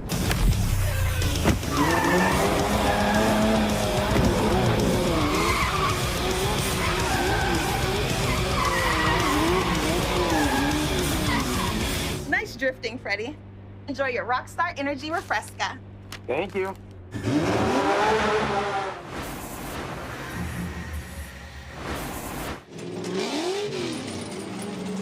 All right, welcome back here. Look at, oh, Brutskiy, bent arm. Good old tie rod action. Yeah. That thing is zigging and not should be. That is not how it's supposed to look. It's supposed to be straight. So unfortunately for Dmitriy, he is going to thrash and get that car back up and running. And what looking around, a little panicked. Yeah, so, it's like, where's my vice? I gotta straighten this thing out or something, man. But he'll get, he'll get the length of a couple battles to fix it. So now, if you can recall, Colette Davis and Trevor Root had the first portion of this battle. This is the second half of it because Colette was leading, Trevor was chasing him down. Trevor got into the back of Colette after the finish line and said, you know what, both you guys change your tires, get it right, get it tight. It was a scored run. There was no fault or anything like that because it was after the finish line. So this is the second half of it. Trevor Root leading, Colette Davis chasing. Again, the focus here is Colette Davis going for Rookie of the Year. Trevor Root goes into that second outside zone, into the third. Colette Davis, both of them taking a straight line approach. Need to throw some more angle at it. Colette, that Fitment Industries BMW, now coming through and into that last outside zone. And bringing on home is Trevor. Colette almost trying to give it back to Trevor. Yeah. Remember me? Yeah. Yeah, Root had some things to clean up. I felt he kind of dropped the opportunity to shine here in his lead run. You can see right off the bat the absence of outside or interclip one way wide. It kind of forced him to straighten the car up a little bit to not get too far in outside zone two, but he's very absent in there. Colette trying to gather up some real estate to reel Root in, but he drops a tire there, gives opportunity for Colette to kind of catch up here as they both transition, dropping another tire into that outer zone four. Colette doing her best to take some angle out of the car to gain some proximity, and through the finish line gets it done. But again, Trevor, I feel like he, that mental game, man, I feel like there's so much pressure here, and he's got nothing to lose. He's you know, he's showing up. He's always one of those like sleeper cells. He's been in the game for a little bit here with us, and Colette, you know, she's running for that Rookie of the Year. So let's see our BC Racing side-by-side. That was the second run. We got Trevor up front on the right, Colette in the lead run on the left, and you can see the gap there between Colette and Brute in the left screen, and Colette doing a good job here filling outside zone 3 where Brute, until she falls out, where Brute was fully in there, even got a little piece of the dirt, but Colette definitely more in frame here in her chase position, where Root only was present in the chase in the beginning of his chase run and at the very end where we saw that incident through the finish line. A little bit at stake here for at least one driver, so let's see what the judges have to say. Well, and keep in mind, Trevor, you know, here he is sitting in 9th, so, you know, yeah, so, you know, Trevor sitting 9th in position. Would love to jump up. You know, he's not that far off. I mean, if he continues on a great success and a good tear, he could jump up quite a bit coming into this round. You know, sitting with 60 points, and you know, or excuse me, 40 points, but 100 points. You know, we'll see. We'll do the math as it rolls on here. Colette Davis or Trevor Root? Looks like Trevor. Oh boy. Oh god. And Trevor Root 2-1 gets the win. Trevor Root gets the win, taking out Colette Davis. So that will conclude Colette Davis's stab at Rookie of the Year. Zielinski, I don't think there's a chance. 33 points compared to 65. Zielinski sits in 11th. Jerry Johnson continues on. So can we declare that? It would basically be 10, 20, 30. And Zielinski would have to basically win the event in order to supersede Jerry Johnson. But again, yeah, we won't officially declare it. It will be official if Johnson moves on to the Final Four for sure.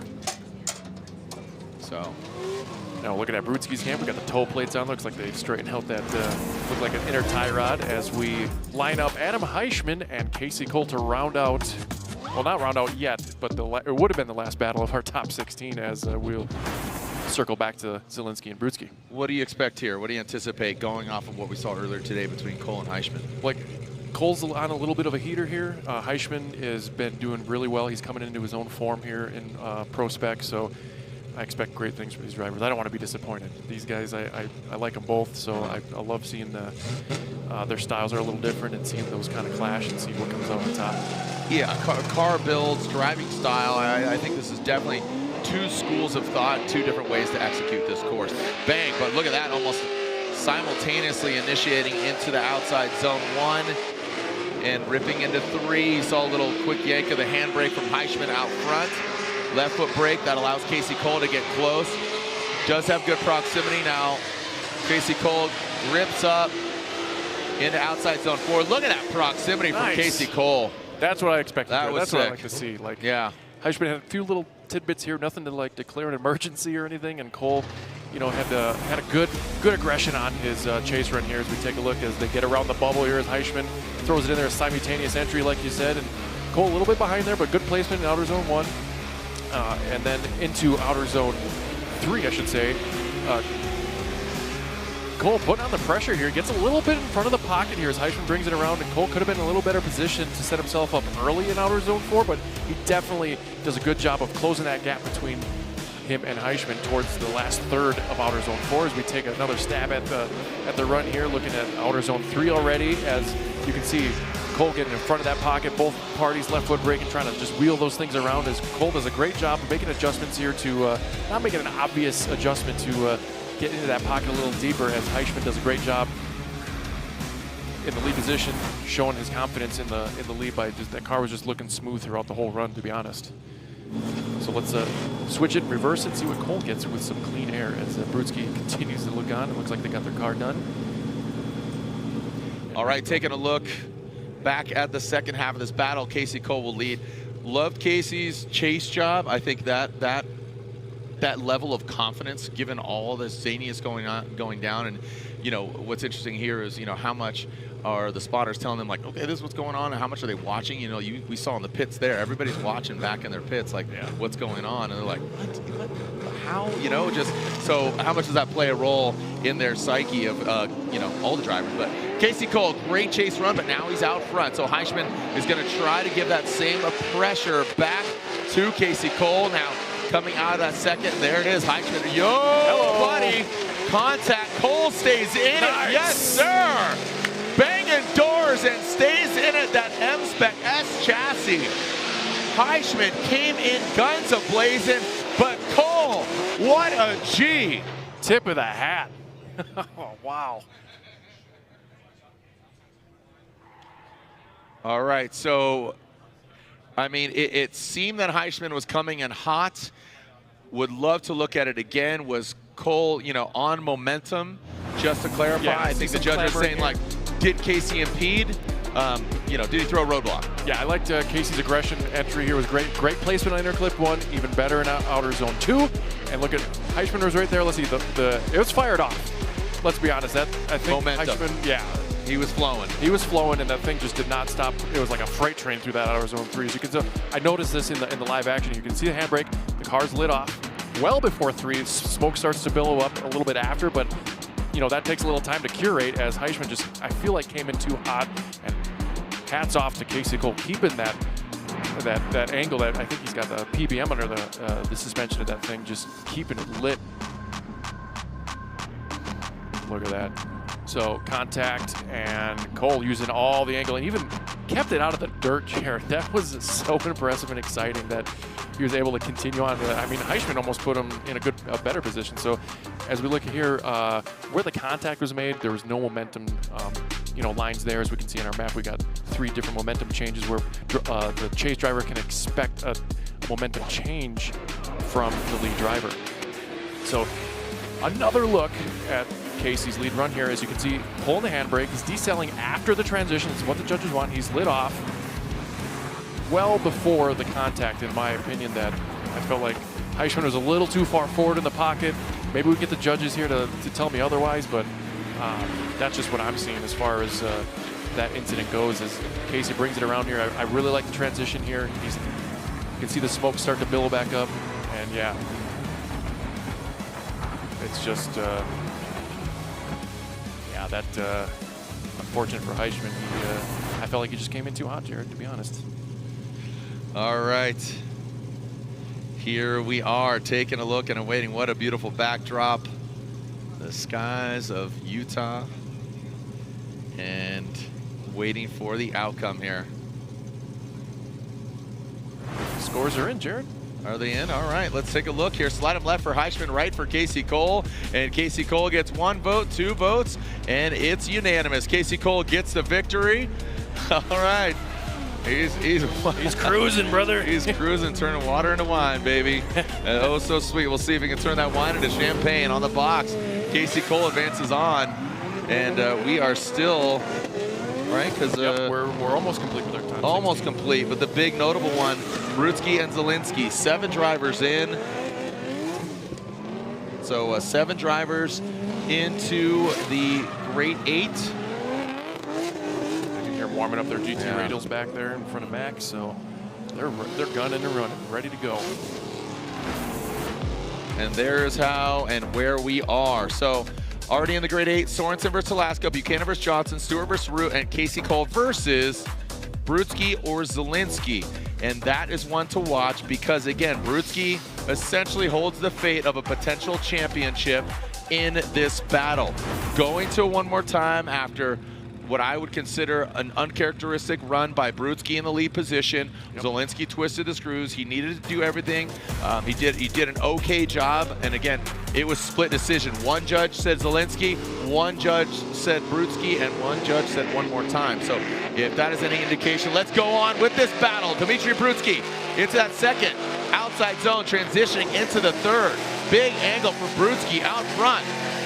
Zielinski, a little shallow, good angle. Now in that last outside zone, here comes Brutskiy. Gonna try to ride that line. Hello. Gets into that dirt. That's 3. Come that on. is 3 over the line. Unbelievable. We're going to have to take a look at that, but he overcooked it. This is what Nate Chen did. It's true. What are these champions doing? This is what Nate Chen did on his first run.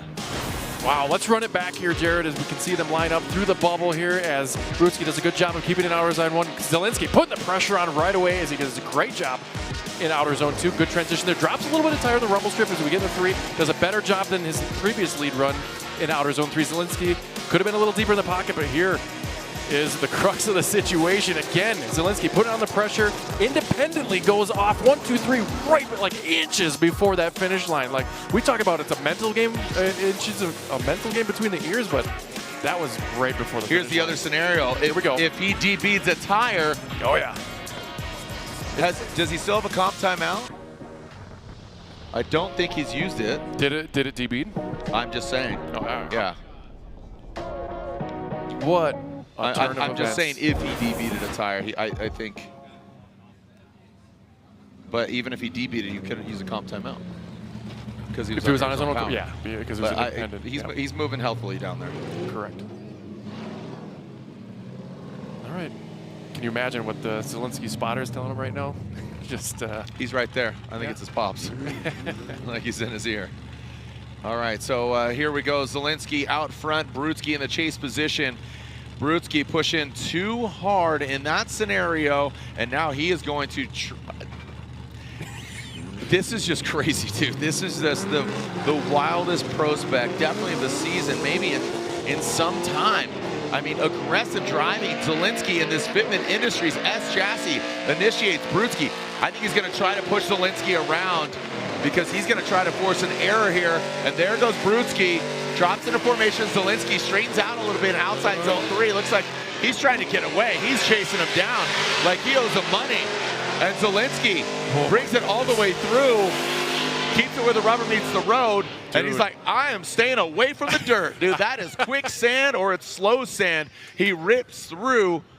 Boy, Jared. Zielinski's spotter and Dmitri's son, who is his spotter, they hug it out there. So, again, wow.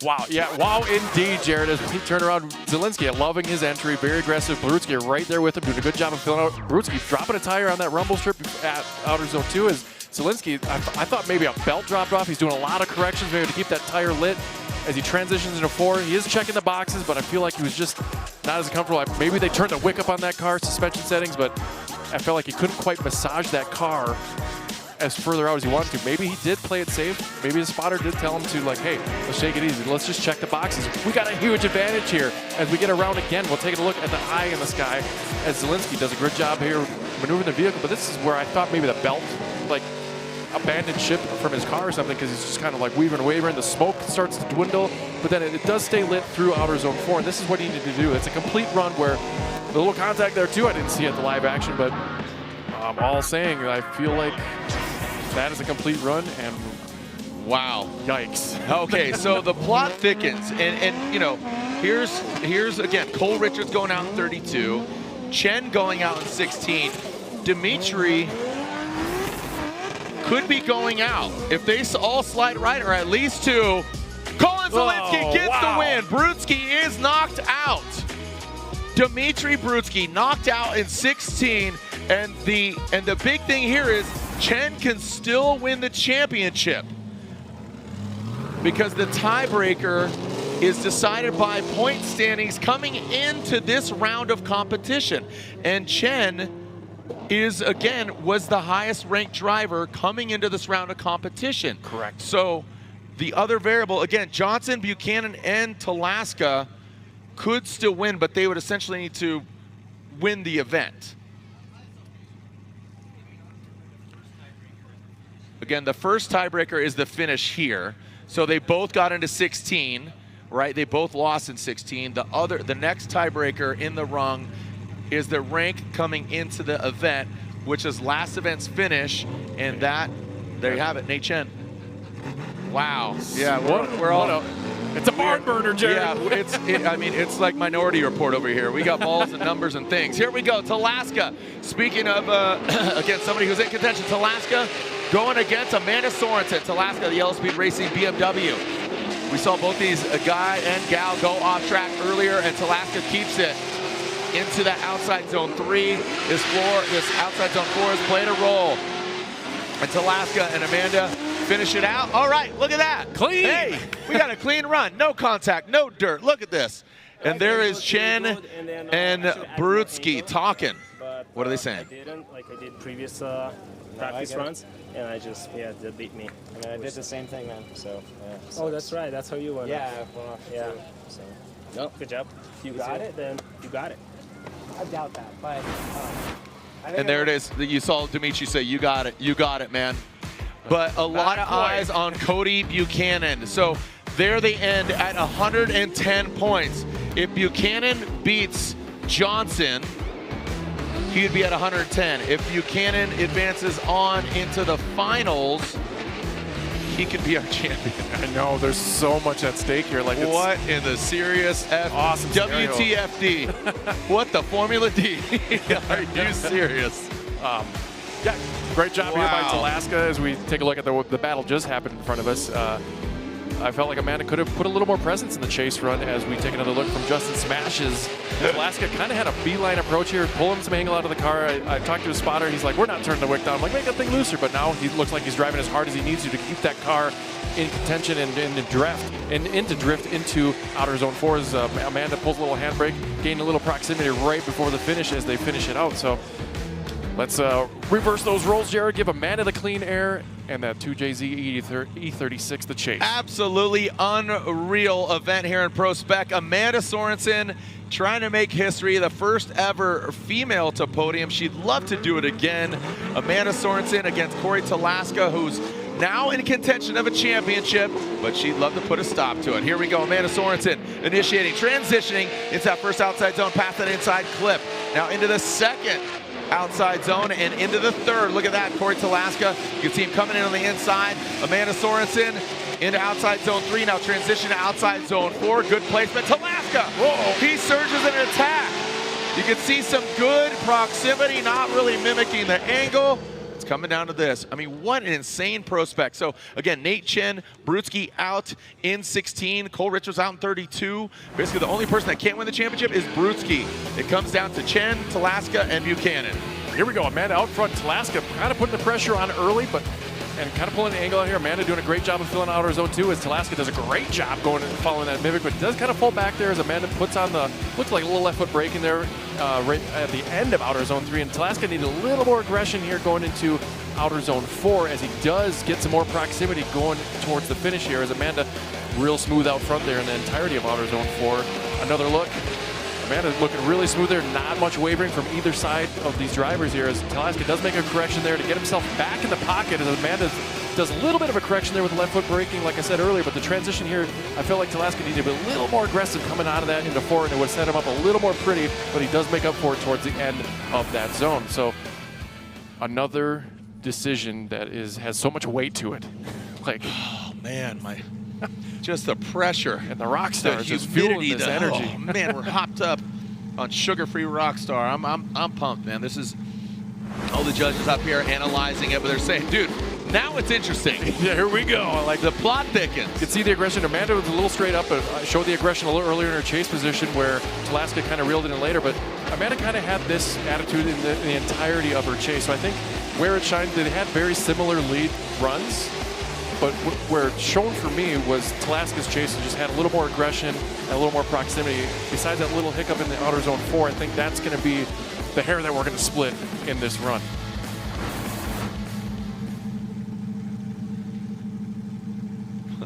This is just so crazy. I mean, it has been... This is what I expected for coming into this last round here. We had like all the three-way tie coming in here, and now all these upsets and like turn of events and possibilities. It just makes it insane. Yeah, it has been. Again, it was. You know, I was like anticipating. All right, Cole Richards, you know, Brutskiy, Chen, they're going to progress on. But for Cole to go out in 32, obviously surprised him. But Brutskiy going out and Chen going out in 16 did not anticipate. Like just crazy, man. Just you're crazy. It really, dude, you got a dart in your neck, man. Party, yeah. It's like Hughes and Carlo just did that like parody of that movie. Yep. So. Yep. All right, here we go. Cory Talaska, Amanda Sorenson, slide him left, slide him right, and it looks like we got Cory Talaska gets the win over Amanda Sorenson. And again, it was 2-1, a good hard-fought battle, but Talaska advances on. As we catch our breath, Lorette Nickel is with Dmitriy Brutskiy. Well, Dmitry, you've had a few minutes to reflect since you've been off the track, and what are your thoughts? Just pushing too hard and kind of cost me this battle, this championship. So it is what it is. This is the sport that we chose, and I could be always on that edge. The first battle when we went out, the track was completely different than what I expected, from what I watched the other drivers do. So we kind of gripped up the car, and I couldn't get zone 2, which threw me off the rest of the track. So on the next battle, one more time, we adjusted a little bit setup. I went out, I nailed 1, 2, 3, and then in the 4, I felt good and just, I felt good. And at the end, how the track kind of turns in a little bit, and I didn't add more angle, so that threw me off. And that game was over. Dmitry, thank you very much, guys. Yeah, and a somber, still a good attitude, but it goes back to straight like, gosh, darn it, and he said it. He pushed too hard, and Talaska did the job. So right now, out of those 5 drivers, only 2 are alive. Only 2 have the green lights. The other 3 have red lights. They are stopping, but Talaska and Buchanan are still in it. And speaking of Buchanan, here he is. If Buchanan moves on, he will jump up to tie Brutskiy and Chen. Right. But still, Chen would better him if it ended there. Here we go. Cody Buchanan, SRD, Nissan Z. And keep in mind, Jerry Johnson, he's got a lot of momentum. He's got a lot of family in his corner. No! And Johnson goes left. Uh-oh. Johnson gets in the dirt. He's pointing in the right direction. What happened there? And Buchanan just major advantage. A massive momentum shift. Gotta love Jerry Johnson, but Cody Buchanan, he's fighting for him. Again, a good, fun-loving attitude, but when push comes to shove, you got to put your game face on and show the teeth and show the claws.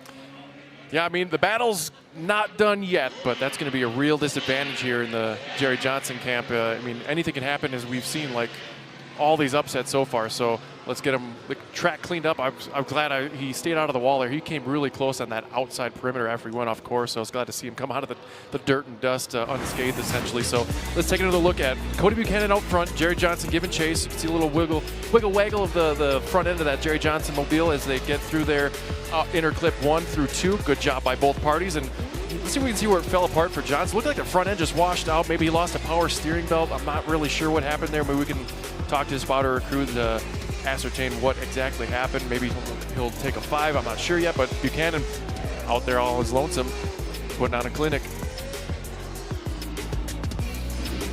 Oh, man. Jerry, you see him. What?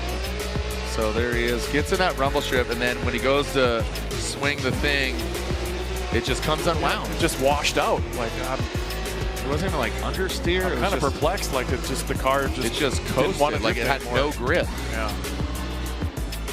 That was wild. Very, very unique. Have not seen Matt. I see you talking to his spotter, his wife. Yeah, she doesn't know it. So we got he lined back up, and really hard to force a mistake in the lead position, but like this whole event, anything can happen. So we're going to be lights out here on the second run of Jerry Johnson in the front, Buchanan giving chase. All right, here we go. Back to this battle, Jerry Johnson and Cody Buchanan. Here comes Johnson into this, and here we go. Johnson transitions in, and Buchanan serves an attack. Johnson, he wavers once again. And Johnson out of outside zone 3. And Buchanan, with Johnson making that major mistake and also not the cleanest up front. I feel like maybe there's a track temperature issue. It's just the front end just wanted the grip and take the the wheel out of his hands or what, but that will solidify his season. And rookie of the season, like hats off, like that's a heck of a rookie season. Take another look here with Jerry Johnson out front, Cody Buchanan giving chase as we get into outer zone 1. Great angle and commitment from Jerry Johnson as they fill out. It tickles the outer zone 2 there just a little bit. Left foot brake, and you can see it almost happened again. He was left foot braking, keeping that Toyota alive in there, powered by that NASCAR engine. Buchanan playing it safe here as he knows he has a good advantage going into outer zone 4, just keeping the pressure enough to, you know, make it a good run here by both parties. Unfortunately for Jerry, that's going to be the end of his season and run here in the top. And I'm over here talking to Ryan, and if Buchanan wins this, he is the current leader in the points. And Cody Buchanan gets the win. Cody Buchanan gets the win. And also let it be known that it is official. Jerry Johnson is our 2025 Formula Drift Link Engine Management Rookie of the Year. So again, Jerry Johnson is officially Link Engine Management Formula Drift PROSPEC Rookie of the Year. Congratulations to Jerry Johnson. And Cody Buchanan, with that win, is now leading. This is current. So again, Cody Buchanan jumps ahead of Nate Chen and Dmitriy Brutskiy. So Buchanan and Talaska. So again, consider this. So Buchanan's out. Talaska goes to the finals and wins. He would then leapfrog Buchanan. Yes.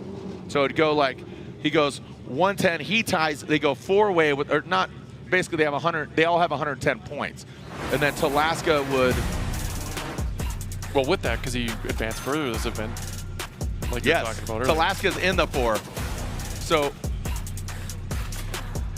Well, we'll get back to that. We'll focus back. So if Talaska wins in the 4, he would tie. There'd be 4 drivers at 110. And then if Talaska won in the finals, he would have 120 and trump everybody.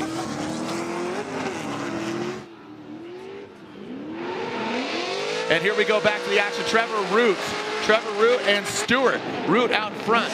Stewart in the chase position. Trevor Root outside zone 3. Here comes Stewart. Root on the course's edge. Stewart dives in on the inside, and dirt was touched.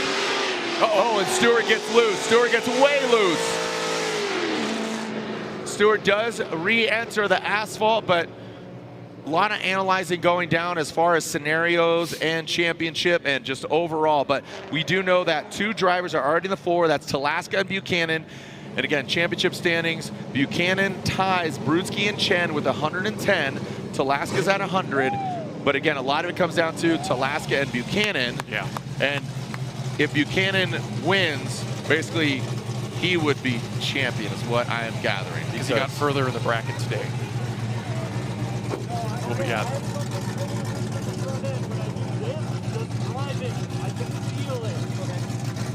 Yeah, there's a lot going on here. So there it is. So again, Josh Stewart, by the way, is calling a competition timeout. Josh Stewart calling a comp timeout. Talaska and Buchanan on the left-hand side. Cory currently sits with 100 points. Cody Buchanan has 110. If Talaska wins, he would have 110, and he would have the highest finish of the last round, which is this round, and Talaska would therefore be the champion and win the championship. If Buchanan wins, he trumps everybody. He's got 120. Boom. Wow. Let's go down to Lorette. I mean, Lorette, are you feeling this tension down there? My goodness, it is one of those things. The energy is won. coming up, and Cody Buchanan is doing the thing. He came out of the car, didn't even celebrate, straight on business. But you said you're doing the thing. We're doing the thing. That's all we can do is the thing, and we're doing it. I think. Correct me if I'm wrong. Yeah, the thing we're not talking about. Yeah, but we're doing the thing, right? All right, we're good. We're good. How's the grip on the track?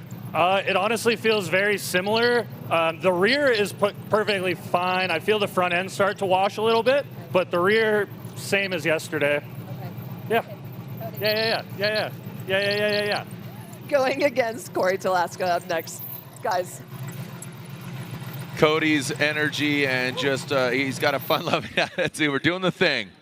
We're doing the thing. We're doing it. We're doing it. And again, everybody, la la la, like he said earlier. Didn't want to talk to Lorette about it. I was poking the bear early. driver's autograph signing, says, la, la, la, don't want to talk about it. And, you know, maybe that's an attitude that works out for him. Again, Talaska, here he is. You know, he could definitely do it on that side of the bracket. Right now we're talking about Stewart and Root. But when we come back, there's a lot of chaos, including Collin Zielinski. That's another battle in the Grade 8. Don't worry. We're getting high here in Utah because it's Formula Drift Elevated. We're getting high on our own supply, baby. Talking about smoking tires, clutch kicking, taking some names. The final round of Link Engine Management ProSpec Championship. More when we return.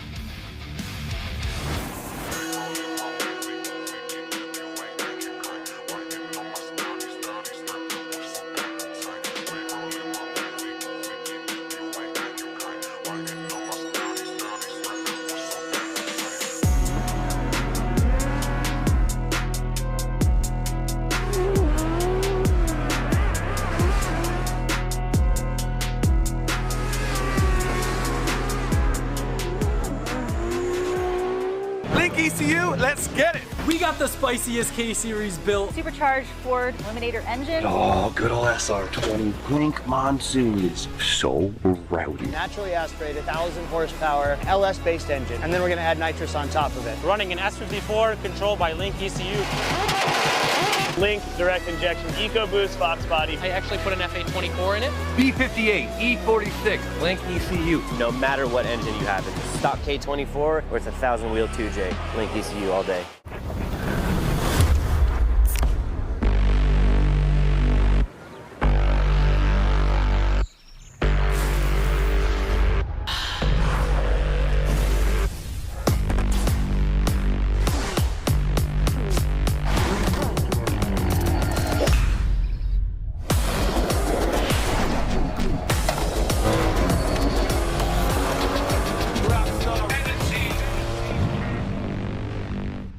These are my race treads for going the distance.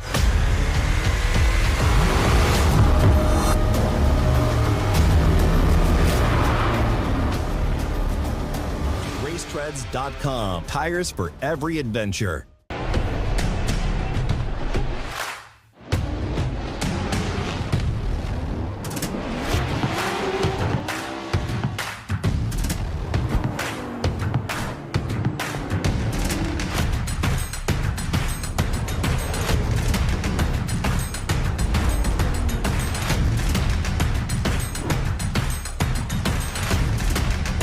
GT Radio. Experience ultra high performance.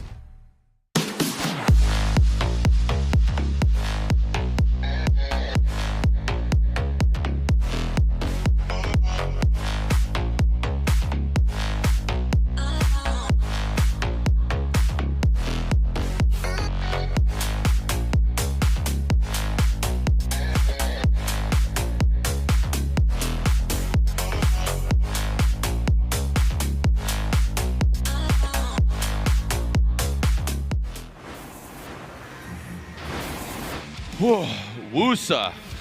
Wow. Wow, wow, wow. And this gentleman has joined the conversation oh so quietly, lurking in the shadows. Talaska is part of the conversation, so why not have some words with him? I'll tell you what, Laurent, this gentleman has just been lurking in the shadows. Congratulations to him. He won, remember, he won round one, and here he is in a contention. Yeah, he won round one, easy for me to say. And then going in Atlanta, going against Cody, he got one on you. And, I mean, wait, I'm going to reverse that anyway. Listen, let's talk about what's happening here and how interesting this is now shaping up to be. Yeah, this was one of those rounds where we came into it, you know, my dad had all these numbers. He's like, if this happens, if this happens, if this happens, you could win the championship or like finish top 3 and get your pro license. And a lot of those if and ands have been happening. My buddy Zielinski took down Dmitriy, Roberts went out, Chen went out, and now I have Cody ahead of me. So I need the top spot points to jump past, but we get the repeat of the bro battle from Atlanta in the top 4 with Cody, and I'm super excited. How do you surpass him in this next battle? Cody has been absolutely killing it. He's on rails, and you know, ever since top 8 with a man I didn't need to hold back, and now with Cody more than anything, it doesn't even matter if I'm blinded by the smoke. Here comes this dork. Blinded by the smoke, it's just full send now. All of it, the guys have been absolutely killing it. Jelani is a spotter, yellow speed on the car. I mean, the car is feeling so good. I'm just kind of, another weird moment, you know, we're just living it. Best of luck. Thank you so much, guys. Thank you so much, Lorette. And here we go, Zielinski and Cole was to be the last one of the Great 8. We will see the second half of Stewart and Root. Stewart called that comp timeout. So here we go with Zielinski and the Fitment Industries S chassis against Casey Cole. Bang, look at that, right into that first outside zone. Like the, oh, Casey Cole overcooks it. That shoots him out on the inside. Zielinski outside zone 3. Cole gets left in the smoke. As long as Zielinski keeps it tidy, he has an advantage here. Zielinski brings it around that last outside zone 4. Yes, he does. It almost sounded like that thing was loaded up towards the end. We're just crossing our fingers and toes. And I don't know what happened with Casey Cole towards the end there. I don't know if a power steering belt fell off, but he just completely fell off the grid there. There he is, kind of stranded. Where's the unicorn, Cody? Yeah, hey, his bike helmet, the scooter, all matches pink and blue. It's fun, dude. Atlanta all over. Yeah, this is going to be sweet. It's going to be fucking awesome. I gotta love you. It's going to be really awesome. This guy's like Step Brothers movie right here.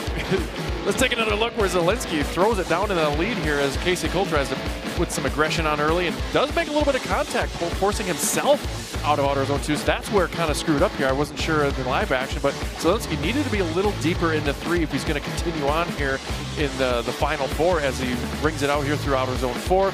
Again, needed to massage that thing up. Maybe the track temperatures drop.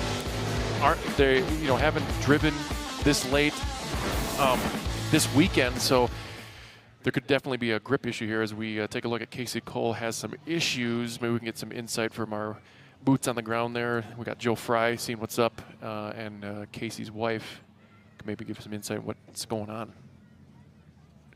All right, finding out, stranded out there. We'll see if we can tow him off course, and that is unfortunate for Cole. We'll, like you said, find out. On initiation, that outside zone 1 just shot in on the inside. So, you know, as overall the plot thickens for our Link Engine Management ProSpec Championship, how crazy it has been. Again, notably for just joining us, top 32, Cole Richards going against the young buck, 13 years old, Cameron Sorenson. He finds himself off course. Cole Richards, who was a contender, tied coming into this round. He goes off course, and then outside zone 4 plays another role in the championship. But this is what we're looking at here. This is Zielinski and Casey Cole, just squirrely Dan over here. Yeah, I can see all over the place. Fighting the car. The car does back off here, but then he kind of, I don't know if he just gave up because he was felt like he was out of contention, but Zielinski, you can just hear that V8 just kind of laboring through outer zone 4 as we take another look through Justin Smash's lens. Little tight on interclip 1, contact there. It does set up Zielinski pretty decent in outer zone 2, but it really messes up Casey Cole after that contact, and maybe the car didn't feel right. He didn't want to push anything, and he just shuts it down to play it safe, not to further damage the machine. And maybe that was a good play here, as even though we got to put it all on the line here, he's got nothing to really lose as we tow him off the track.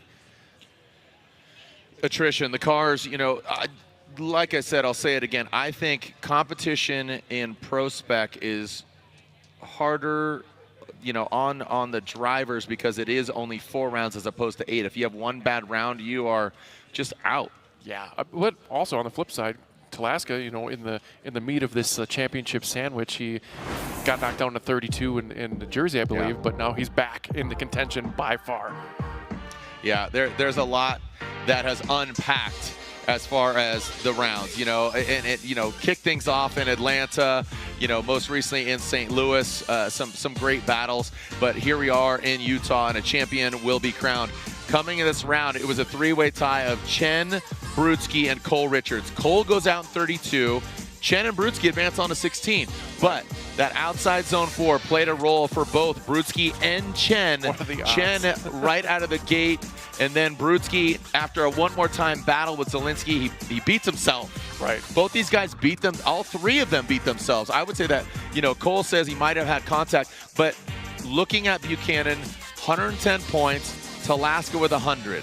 What that means is since they are in the Final Four going against each other, the winner of that battle will dictate who is your champion as well. Because it's how many points you have, obviously, driver championship points. If Talaska wins, he'll have 110, but he obviously beats all the other drivers. Buchanan, Chen, Brutskiy, Cole Richards out of the conversation, but Talaska would be your champion. If Buchanan wins, obviously, he's got 120 points. He finishes at minimum second place. Right. You know, so Talaska and Buchanan, it comes down to them in the Final Four to find out, again, whoever wins is your 2025 Link Engine Management PROSPEC champion. Could you ask for a better final? Absolutely not. No I mean, way. as wacky and zany and weird as it is, not even weird, but just how things unfolded with outside zone 4 playing a role, drivers taking themselves out. Utah has really shown up here, and again, just saw Buchanan's mom, seeing, you know, again, Casey Cole's wife over here. I mean, just family all around, and this has been one heck of a championship season. Yeah, there's so many different highlights that, you know, besides the championship run, we had the Rookie of the Year run on just this event alone, and then Casey Cole's coming into his own. He's hopefully going to carry whatever happens with his battle. He's going to carry that momentum into next year, I hope, and it's just PROSPEC was not disappointing at all this year. Like it's our probably one of the most exciting years to date by far. Yeah, and let's talk about our Rookie of the Year. Jerry Johnson beats out Colette Davis. You know, Collin Zielinski was part of that conversation, but Jerry Johnson, I see a lot of flags being flown around here of Jerry Johnson's number. So it's great to see him do well here in his own backyard. A fun-loving dude. Like I said, his wife is his spotter. He's having a lot of fun with the cats, being a cat guy. But regardless, what a weapon as a driver. Yeah, I just love his attention he has behind the wheel of that car. It's just so good. Yeah. All right, so we are back to Stewart and Root. Stewart went off course. He called a comp timeout, so he is at what I would consider a deficit. That is unofficial, but we'll see how it plays out on this side of this battle. Stewart will now lead. Trevor Root tracking him down, not even forcing an error, basically just needs to go through the paces. Trevor Root does, and he will have an advantage and get the win. So here we go. Going on to the Final Four, will it be Stewart? Will it be Root? Good aggressive initiation, almost too aggressive. Gets in that rumble strip, straight line approach. I feel like he's maybe fighting the car or something, like just throws it in way too hard. And I mean, great placement on the outside zone 3. Trevor Root maybe dialing it back a little bit. Not so much an inactive chase, but I think playing it moderately safe there. Almost too safe, because like, let's be honest, if he wants to, move on to the finals, here he's going to have to step it up. Here he's been kind of given this gift, if you will. But yeah, like you said, look at that aggression coming from out of that. 2 tires off the rumble strip from Stewart. A little wide on the interclip 1. Unwinds the car a little bit to stay out of the rumble strips in outer zone 2 as Trevor Root puts on the pressure through outer zone 3. As Stewart looking really calm and collected through outer zone 3. Check out this transition as Stewart runs in, flirting with the dirt there. Root gets a little bit of the rocks there as we bring it around through outer zone 4. Root kind of falling back. He's probably thinking, hey, I got this. No reason to risk the biscuit, as you like to say, Jared, as we look at that transition into 3. Trevor just putting on enough to make it an active chase and not enough to do damage to the car or upset his advantage, if you will. Going into outer zone 4, you can see he's just kind of along for the ride, staying out of the smoke and doing what he needed to do to take advantage of that deficit that Stewart had of his incomplete. Okay, we could see that is Casey Cole himself. Yeah. He is underneath that car, the team jacking it up, wondering what's going on there. There's Wills. He's helping him out. Throwing some new meat hooks up front. Let's take a look at this side by side. 2 very different perspectives. Check it out. You can see the difference in aggression in that initiation, but also with Stewart being a little more aggressive, of course, because he doesn't know what's going to happen in the future. But this is kind of where it falls apart for him, and kind of wavering that chase position on the left side of the screen, where Root was put on a good chase position as well. But obviously not as aggressive, where it falls apart for Stewart in that chase, where he grabs the dirt and then straightens out, deeming his chase incomplete. I think what deemed that side-by-side. I think the judges wanted to see if there was any contact forcing Stewart outside, but I didn't see anything of that nature. All right. Do we have a victor? Looks like they are putting their verdict. Slide them left for Root, right for Stewart. And Root gets 1 vote, 2 votes, and Trevor Root is going to the Final Four. Trevor Root going to the Final Four. Not guaranteed a podium by any means. He needs to get into the finals. He'll need to take out either Zielinski or Cole. And keep in mind, Zielinski has an advantage here. Cole calling a comp timeout, and he's pretty deep into that 5-minute competition timeout. Is he going to have time? Yeah, because he's got to be suited and booted. That car's got to be down before that time expires. So 3 minutes. Okay, so we, wow, what another nail biter here. We haven't seen much this type of action in the grid as far as clinchers here, but this is always exciting to see what the knit and grit that these teams go through to get their driver back on the course. Yeah, the pressure cooker here. They are underneath their tie rod action. Yeah, tie rods again. We saw that with Brutskiy. What is causing these guys? So yeah, we got Collin Zielinski, the final battle of the Great 8, but the big thing here is we are at the halfway mark of their comp timeout. He gets 5 minutes, so there it is officially, 2 minutes, 30 seconds. Spinning that thing off. Lorette, he's only got 2 minutes. Do you feel like it's going to be enough? There's a lot of work. Well, there's a lot of work that Casey is doing right now. The clock is running at 2:12. Brian Wills is down here, and you saw him have his hands on some of the parts and trying to help. Brian, if you don't mind giving us an update on what do you think what Casey is trying to fix? He bent a tie rod and broke one of the front wheels. So right now they're just trying to get off the adapter that goes from the rack to the tie rod and replace it, and they'll be good to go. With the clock still running, we're at 1:45. Is there enough time to fix that? I hope so. Fingers crossed. Thank you, Brian. Guys. Thank you, Lorette. And they got to get that wheel back on. They got to throw the lug nuts back on. This is the plot thickens. I don't know where that happened though. I think there was contact on that first one. Maybe we can take a look at because he was chasing, if I remember correctly, right? Yeah, I mean, well, maybe we'll, again, we will see. So, taking a look. Oh, yeah, dude. Cranking some Rockstar, dude. Don't even need it with action like this. You know what I mean? That's true. Right. Well, I don't think this is going to happen, unfortunately, for Casey Cole. There is a very minimal time, looks like less than a minute, and now you got to throw it on. So this is going to be an easy win for Zielinski. Casey Cole's got to be back in the car. It's unfortunately just not going to happen. It's not. Yeah, that's going to be all she wrote for Casey Cole, but it was a hard-fought effort, and Casey Cole had a great interview earlier with Lorette, thanking his family, thanking his friends, his whole crew, and he's going to do what he got to do. And unfortunately, I don't think it's going to be enough. We will see 28 seconds. Throw that thing on. Announcer's curse, Jared. I don't know, man. Zippity-doo-dah, that impact.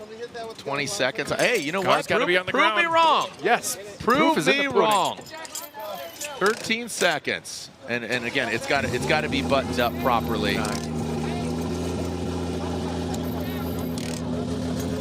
Down, yep. Okay. All right. Prove me wrong. And wrong? Did they? Are we good? Race control's kind of shaking his head. Maybe they don't have enough lug nuts on there. Or they're more tight.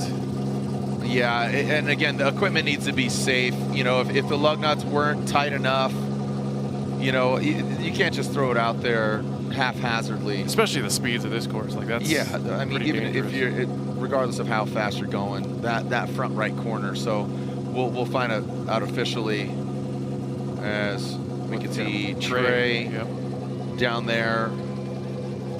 Yeah, just sneak a wrench on there, Trey. Just have some, gentlemen's. Yeah, we'll see. I mean, again, you can't throw it out there haphazardly. We will see if they let him go. We saw it on the ground. He's in the car, And we will see Gladiator thumbs up, thumbs down. Is he thumbs up?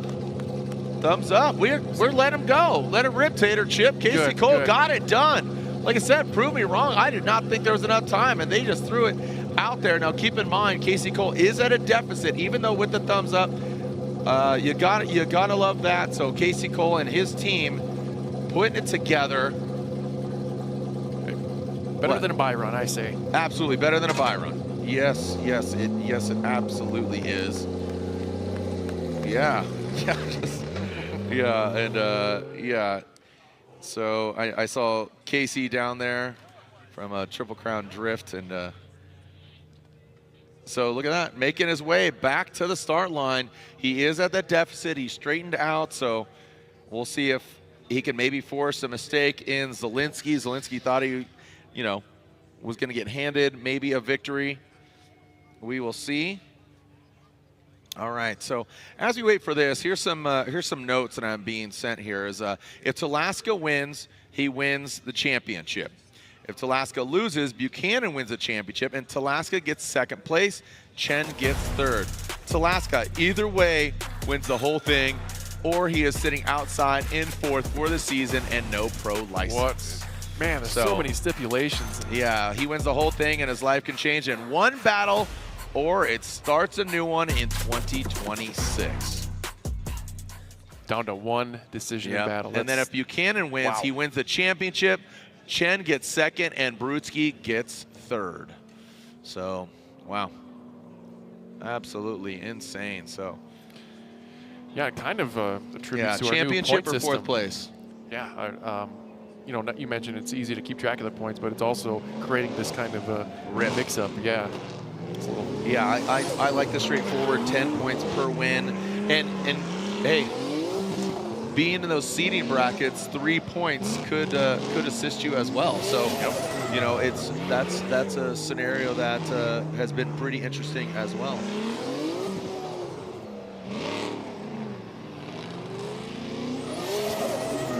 All right, so here we are looking at Zielinski and Casey Cole, the second half of this battle. Cole straightening out, having some issues, utilizing his competition timeout. Him and his team got the car on the ground. It seemed like they weren't going to do it for one. Two, it was on the ground. It was still TBD, and then bang, thumbs up.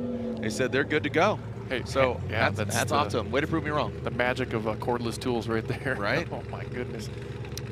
Casey Cole will start. Collin Zielinski in the chase position. Cole will lead. He needs to put down one heck of a lead run. And Casey Cole will lead. Zielinski giving chase. And here we go. Casey Cole, the M-Spec, S-Chassis, Zielinski, the Fitment Industries vehicle. Now coming into that inside clip, both of them hit it. Cole, a lot more. You can see that power on deck and good placement of the vehicle. Cole needs to put down an absolutely flawless run and maybe force an error from Zielinski. And Zielinski dives in on the inside. He brings it home, but good effort. A good effort by Cole. A great lead run, but Zielinski, by comparison to the chase run of Cole, again, apples and oranges, two very different, polar opposite runs there. Yeah, I still feel like that car of Zielinski is just on that razor edge of like keeping it in drift. But great job by Cole here as he swings that thing into a little too deep into interclip 1. Dropping a tire on the rumble strips in outer zone 2 as he sets himself up, fires off a little bit late into outer zone 3 as Zielinski sacrifices some angle, gains some proximity while Cole is looking calm out front, and a good transition by both parties. But Zielinski falls back, sacrificing his angle and his line there to gain some proximity while Cole was filling out outer zone 4 really well. Looking at our backdrop, here we go with that Casey Cole deficit. Slide him left, Jared. What do we got? And there it is. Collin Zielinski gets the win over Casey Cole. That was not an easy win for Zielinski, but he just needs to go through the motions and make sure that he does just enough because, again, Casey Cole, and again, hard fought. You gotta love that for Zielinski, but, and again, loved what Casey Cole and his team did to get the car back up and running. Now this is for so many things. Like I said, If Talaska wins, he wins the championship. If Talaska loses, Buchanan wins the championship, and Talaska gets second place. Chen gets third, right? So Talaska either wins the whole thing or he's sitting outside in fourth and no pro license? No, that isn't right. Talaska, Buchanan wins. That doesn't make sense. If Talaska wins. Okay. Buchanan wins the championship.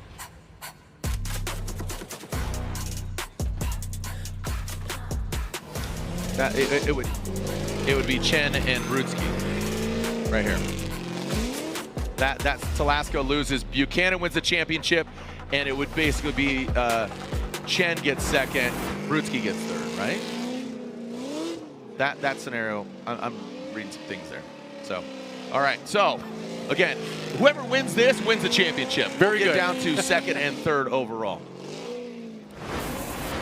If Talaska loses, Buchanan wins the championship, Chen would be second, and Brutskiy would get third. Talaska would be on the outside.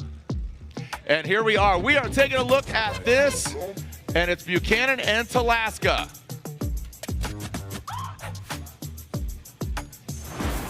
Yeah.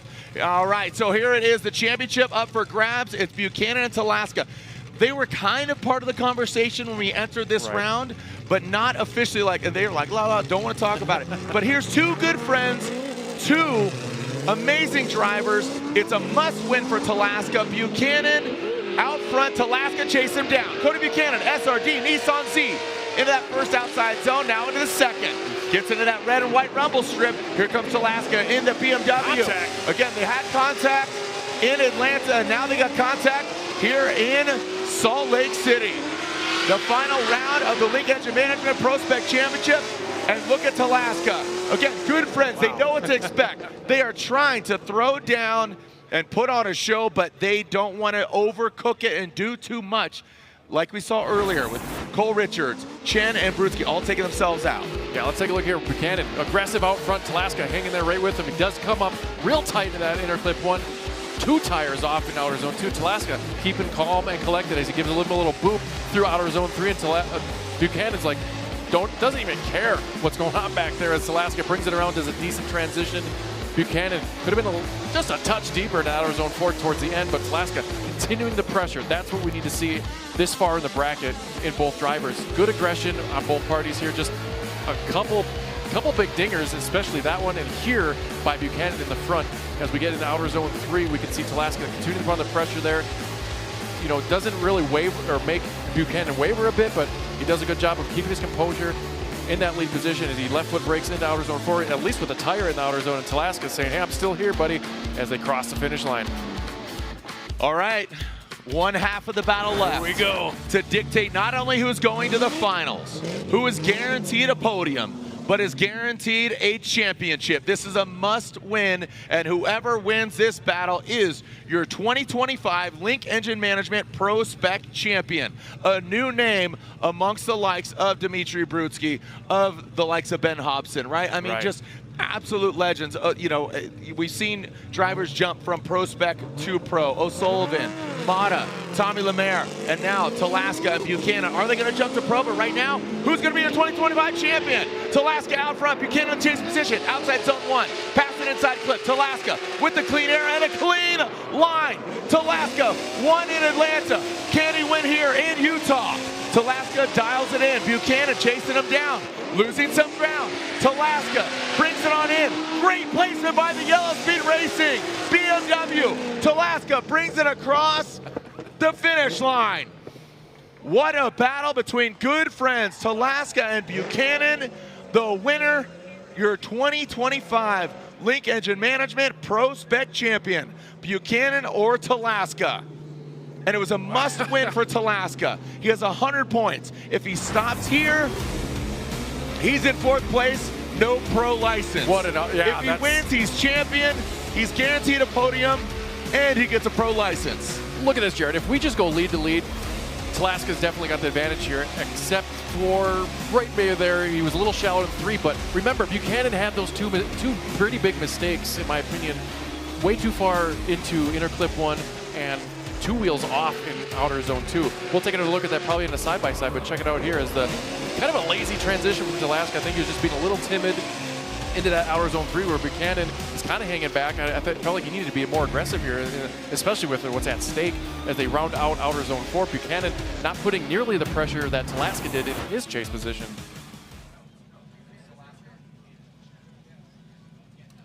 Yep. There they are outside of their cars. Let's see this loving embrace. The respect runs deep for these guys. I mean, they could practically be brothers. Make some noise for Buchanan and Talaska here in the Final Four. Hard-fought battle. And one of these gentlemen is not only a winner as we look at it once again. All right, Buchanan leading on the left and Talaska leading on the right. All right, you can see the mistakes here. Buchanan cutting that line where Talaska was right on par with it, and Buchanan dropping those 2 tires. Now we go, let's look at the chase run here. Talaska putting on a little bit more pressure there early on, but he does make up for it into outer zone 4 versus Buchanan's chase where they both had similar leads, but Talaska definitely showed more dominance in that chase position through the finish line. So I know which way I'm kind of wavering, but it could go 3 different ways, depending on what the judges see. Look at how cute Max looks next to these gentle giants. Oh, good stuff, Jared. Good stuff. Yeah. Or, hey, they go one more time. Yeah, I'll be cool with that. They could go one more time. Hype There's Max. Look at these guys. Yeah. Look like Daft Punk over here. Just waiting for the D. Here we go. Slide him left for Cody Buchanan, right for Cory Talaska. One more time. Cody Buchanan and Cody Buchanan gets the win. Cody Buchanan gets the win. And there it is. Buchanan wins the 2025 Link Engine Management PROSPEC Championship. Cody Buchanan advances on and wraps it up. Talaska just a bit outside, and that will mean Talaska will finish 4th overall in the championship. And again, Buchanan wins, moves on to the finals as far as this round. He's going against either Root or Zielinski. And again, Reese was one more time. Brian Eggert and Vernon went with Cody Buchanan. And Reese is talking to them about the outcome here. So again, Buchanan in the standings overall, because he now accumulates 120 points. No doubt about that, the most points. Championship standings. Chen in 2nd, Brutskiy in 3rd, and then unfortunately Talaska in 4th. So. Oh my God, we're the champions! Oh my God! Cue Bohemian Rhapsody. Right? Cue music, cue Post Malone, cue Bohemian Rhapsody, the Queen, and Buchanan and his team coming back, and they got one more battle left. Yeah, let's get to Reese. I'd like to explain I saw some mistakes from Buchanan. I just want to see what you thought from after talking to the judges here. All right, Reese, going to you. I know you talked to, so you went one more time, but Brian and Vernon went the way of Cody Buchanan. Yeah, so they went to Cody Buchanan. They said overall the chase was a lot better for Cody Buchanan. They also liked how he was able to fill in the lead outside zone 3 and outside zone 4.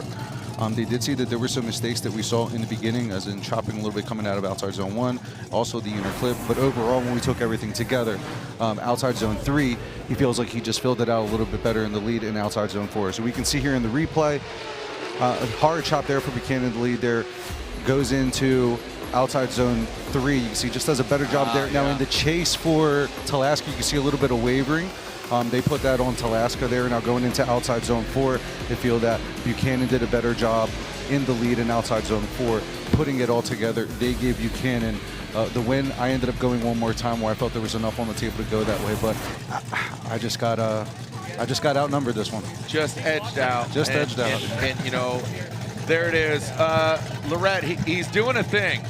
And he did the biggest thing of the season. Can we talk about it now? Absolutely, we're going to talk about it. You did the thing. We weren't going to talk about the thing, but you did it.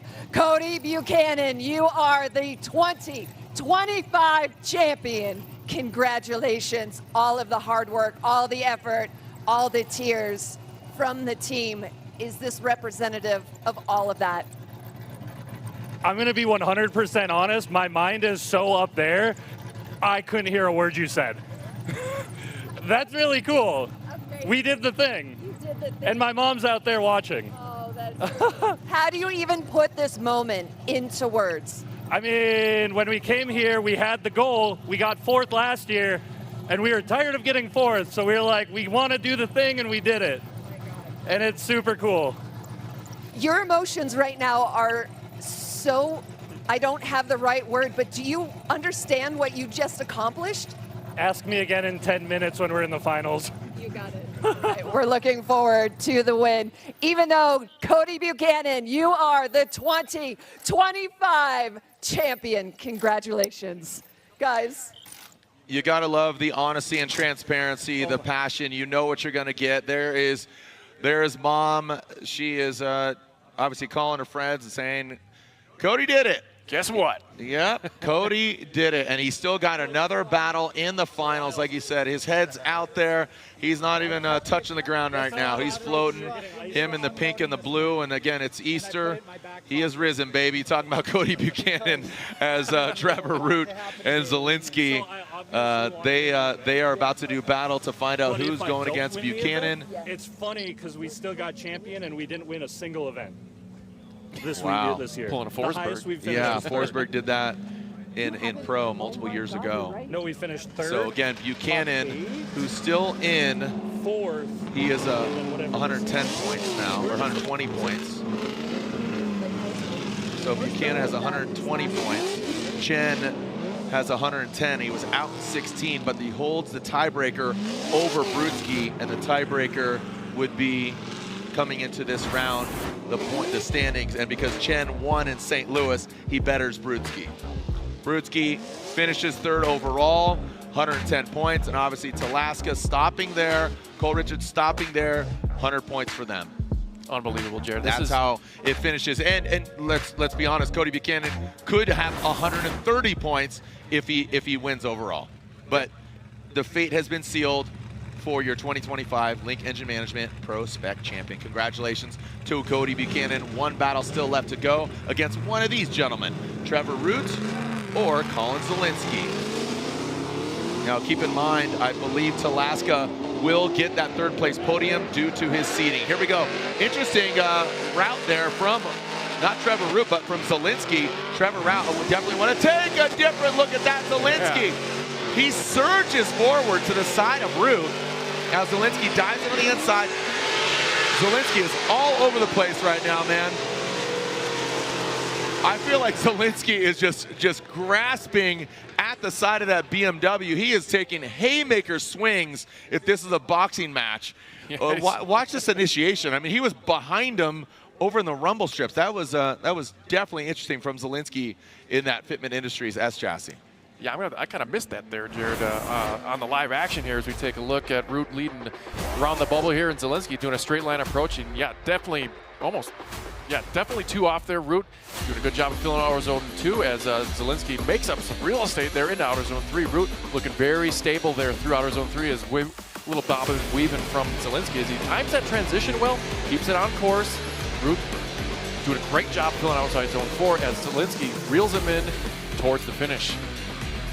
Yeah, great job by both drivers here. Zielinski, besides that 2 tires off, that's going to be coming into play once we get the second half of that battle done as we look at Cody Buchanan again here. All right, thank you. I'm going to go, though. Love you, Mom. Alrighty. Love you, Mom.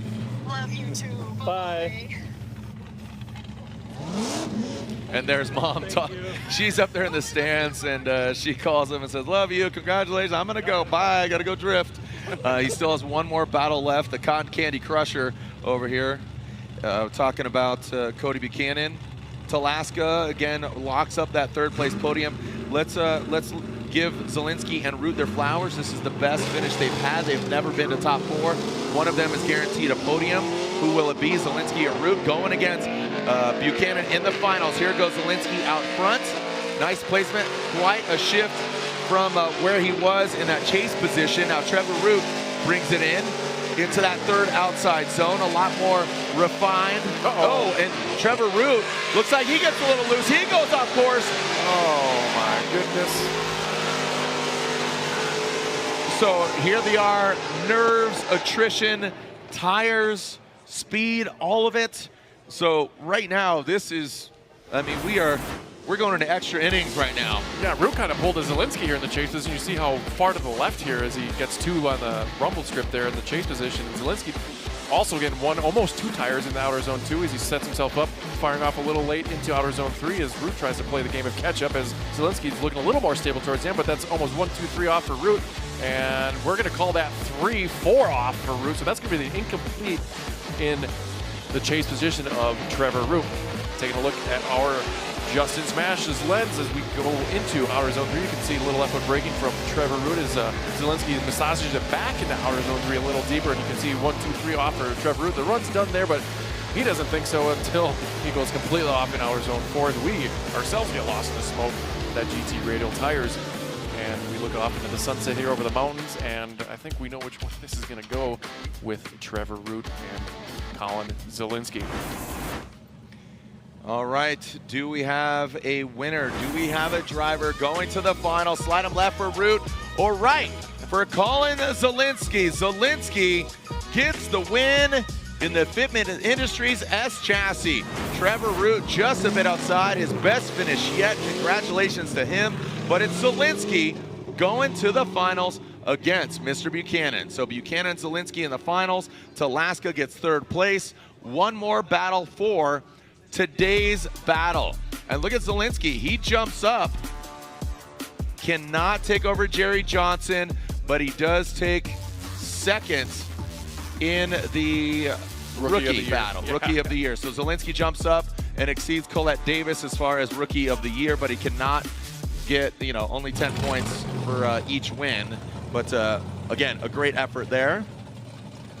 A fresh set of GT radial tires. We all need an exhale, and we'll pick this up when we come back. And that next stop is the final one. That is Cody Buchanan versus Collin Zielinski. The finals are among us, and we have a champion. Cody Buchanan is officially your 25 champion. The finals when we come back.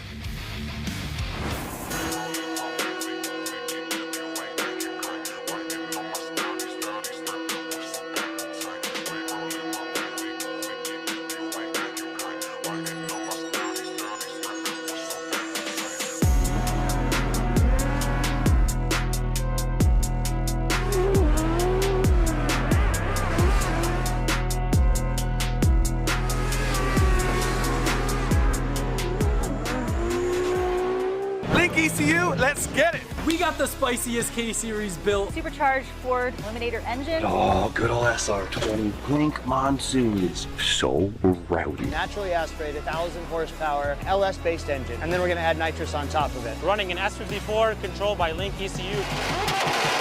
Link direct injection EcoBoost Fox body. I actually put an FA24 in it. B58, E46, Link ECU. No matter what engine you have, it's stock K24 or it's a 1,000 wheel 2J. Link ECU all day.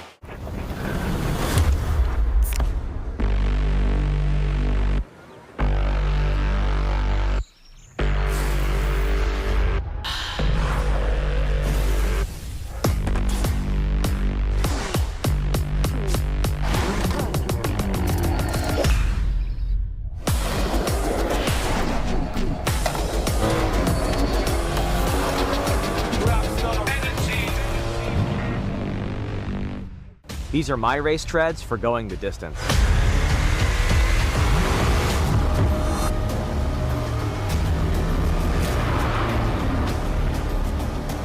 Racetreads.com. Tires for every adventure.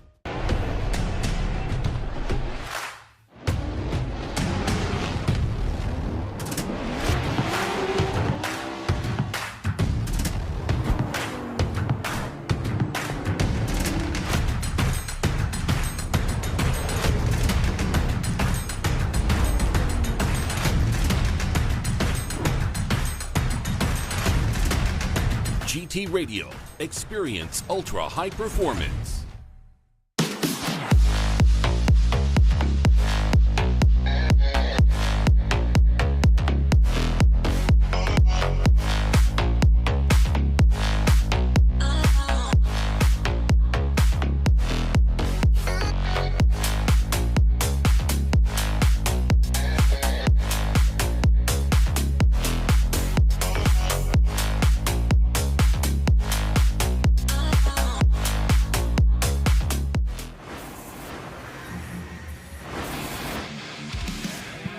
The finals are upon us. It is Buchanan, your champion, against Collin Zielinski.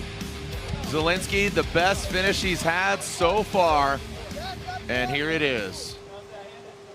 A couple Midwest boys on the box, cheese curds and spotted cows. Is that what we're talking about here?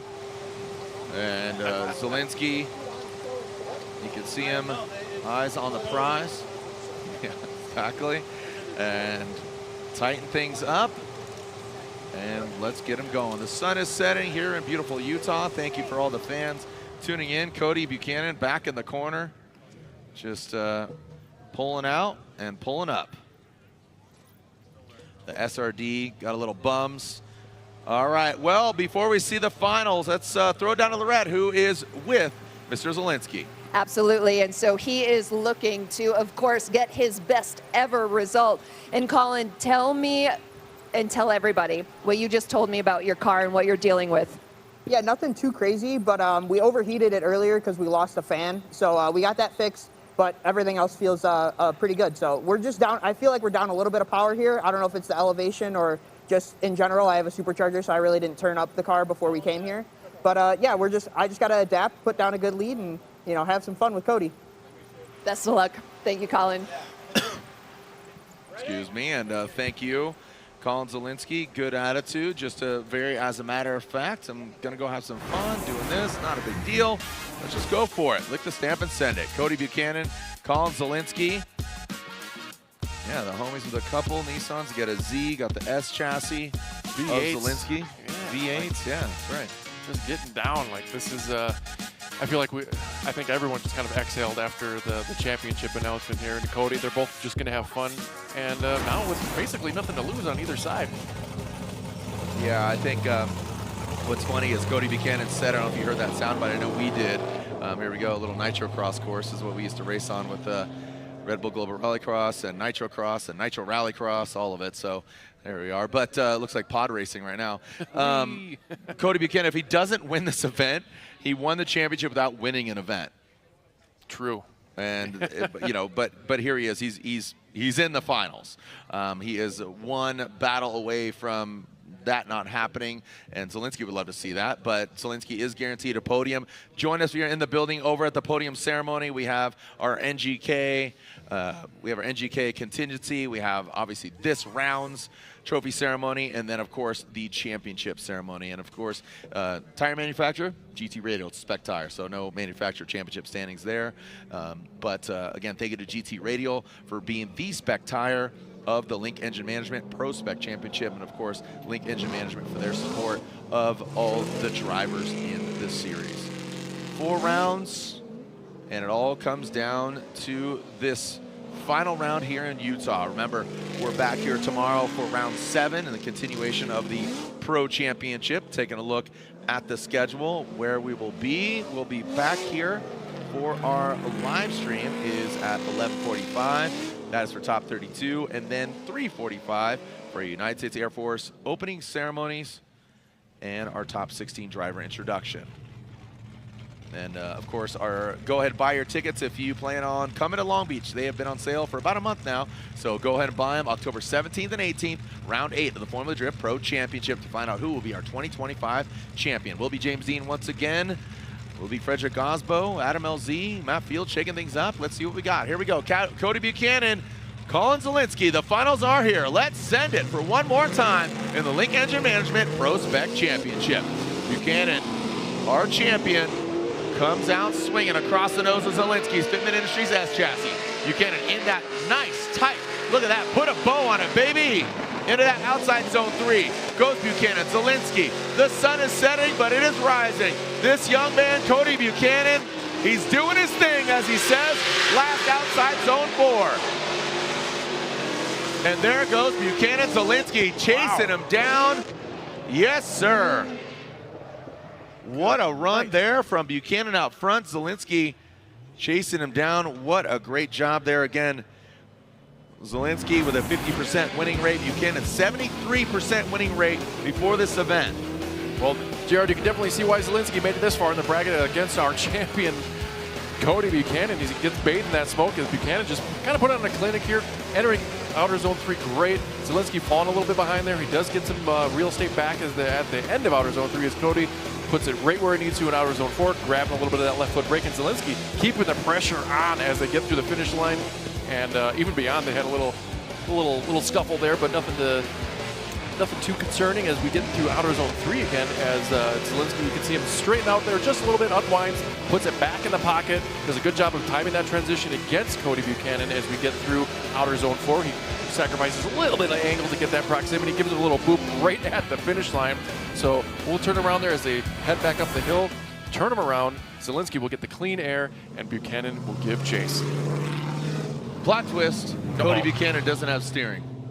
He's calling a comp timeout. So Cody Buchanan has called the competition timeout. Okay. His spotter came over and says, yep, he gave one of these and gave the old hand gesture. Don't have steering. So he's calling a comp timeout. So hush falls over the crowd. Really building tension here, Jared. Yeah, I mean, but you know, Cody had a great lead run. Don't know when that manifested, but I'll tell you what, didn't seem like it was during the battle by any means. So again, tomorrow, we'll be back here tomorrow. We got Frederick Osbo, James Dean in a hunt for the championship. James Dean, Matt Field, Adam LZ. So we have 40 points separate Dean and Osbo. James Dean leads the pack. And we have seen this unfold here in Salt Lake City. James Dean was going to potentially wrap it up here last year, and that's just how dominant James the Machine Dean is. You know, a four-time champion, had 3 pre-COVID, post-COVID, comes back, joins the RTR camp in 23, wins the championship in 24, and now going for a 5th championship. Frederick Osbo going for his 4th. Obviously, Adam LZ and Matt Field going for their 1st. Mathematically, as we saw, anything is possible, and still 2 rounds left. 40 points. You could see obviously with this how it unfolded. You know, do the math. It could transpire going into Long Beach. There we are, the 272. And you get yourself a Cody Buchanan tattoo, dude. I did. Right here. Did you put one on? No, it's I got it here. Sitting. We'll okay. Yeah, I mean it's a championship tattoo, man. I put mine on. That's why I won. I'm just I'm not taking. I don't think I have that kind of power. But there we are with that team taking off that rear hatch, and we can see again the 5-minute clock is ticking, and you can see Kevin Wells out back. I wonder if that power steering just boiled over. Looks like they might just be exchanging the fluid here. I've seen that trick a few times where they'll take like a turkey baster, just exchange some nice cold, fresh fluid to get some new life out of the pump and whatnot. So, yeah. And to his point, this is the furthest he's gone because he hasn't won an event, you know. Or actually, you know, I take that back. He did go to Atlanta, but without winning an event. Right. But, you know, Talaska was bigging that up, going against his homie. But, you know.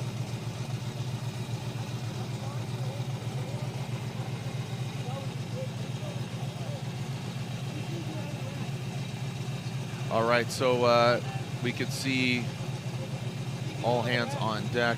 Let's see if we can decipher what text or what anticlimactic if just know, if Zielinski just gets handed, he has a bye run, but you know who's stoked? Zielinski. All right, so let's see. I mean, didn't seem like he had steering issues. I mean, maybe when it was locked in, it's okay. He had one transition left, and then maybe the rack set piece. Yeah, nothing to really. Let's take a look at after. There was a little scuffle here. Maybe there was a contact in that left front. Not that I can see. It was looking like all in the rear. So no foul play there. It was just, you know, overheating that fluid, got air in it, and well, he's out of the pit. Looks like he's heading back to the grid. That rear hatch is off. Keep that thing cool. Yeah. All right. No. I mean, there's no power steering coolers back there. I can't imagine, but he's heading back to grid. Yep. All right. So Buchanan headed back. Not seeing Zielinski. I mean, it's a hike back there. You can see just how far he is, and it'll be the second half of this battle. The finals are here. Like I said, Cory Talaska. Yeah, he is locked in for 3rd. There's our podium, but just not in what order. Yep. So there's Talaska. Sun is setting, but it rises again tomorrow for round 7 of the Formula Drift Pro Championship.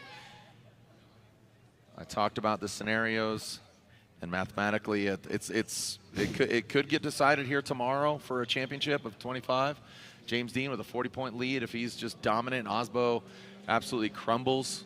You know, we saw. Hey, you know, watching what happened last in Seattle. Yeah, it happened in Seattle. Yeah, we saw that. So heading back to the burnout box, and that is Buchanan and Zielinski. Car's turning, Jared, so that's a good sign. Maybe they just, just keeping it cool, maybe in exchange with the turkey baster. Getting the fluids tight and right. To see our final battle here in the SRD. Nissan Z got bumps on the roof. And Zielinski, his best finish. He's guaranteed a Formula Drift trophy of the first time for Collin Zielinski and his Fitment Industries Nissan S chassis. Here we go, the final battle, or is it? I would say Cody Buchanan had a really good lead run. Collin was chopping it up in the chase position. Let's make it more definitive and earn this thing rightfully so. Send it for the final time in the Link Engine Management ProSpec Championship. Cody Buchanan is officially your champion. Will he be the winner overall here in Utah? Making it a perfect event for him, the championship and the win. Zielinski initiates, so does Buchanan, into that outside zone. Past an inside clip, Zielinski just barely outside of that second outside zone and now dropping into the third. Look at Buchanan, just about a GT radial between them. Now this final outside zone, Zielinski goes in, and Zielinski touches dirt, and they cross the finish line. Whew. We got it. We got him finals there. That's awesome, Jared. You're all right. I felt like in that transition between 3 and 4, there was a little steering issue in Buchanan camp, but let's take another look. As they pass the bubble, Zielinski throws it into outer zone 1, filling in little deep in the inner clip 1 as we get through shallow through outer zone 2. Good job of keeping it together through outer zone 3. Could have been a little deeper. He does get massaged it further, but here's that transition. You can see that steering might have kind of affected Buchanan in that transition in the chase, but hats off to Zielinski. You know, besides the little inner clip, he put on a really good lead run for our final battle here. Jared is we'll probably take another look here, maybe even a side-by-side or two, but look at this chase. Buchanan right there with Zielinski as he throws it in, just a bit inside of that inner clip. Could have been a little deeper than 2, but sets himself up good. Lights off the car right before outer zone 3, but massages it a little deeper. Buchanan sitting there right there with him, and I feel like the steering kind of locked up a little bit for Buchanan as he tries to make that transition, kind of forcing it over as a little hairy there as Zielinski got a little piece of the Utah dirt, and that'll be, I don't want to say that's not going to be the last time, but we'll see what happens here. We're bringing them down, or we do have a decision then. We do have a decision. It is, again, we will tell you, we know that Cory Talaska gets 3rd place. And what an event. Will Buchanan have a perfect event, Jared?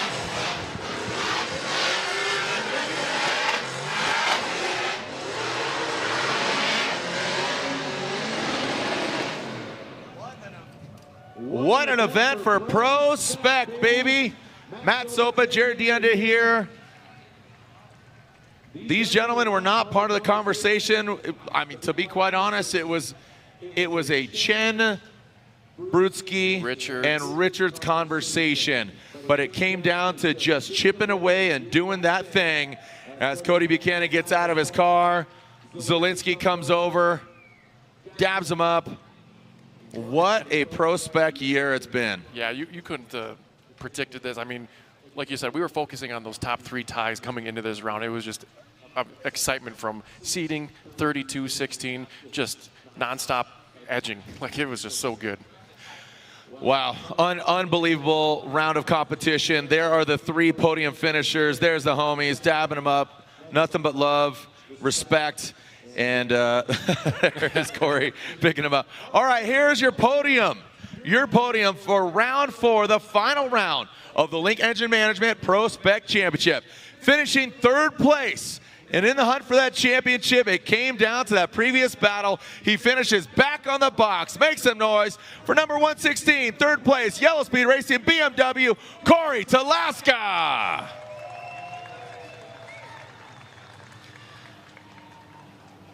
And now, your winner of round 4 of the Link Engine Management ProSpec Championship here in Utah. We'll see who we see advancing on into Pro, who's sticking around ProSpec next year. But your winner here, unanimously, is Cody Buchanan. Gets the win.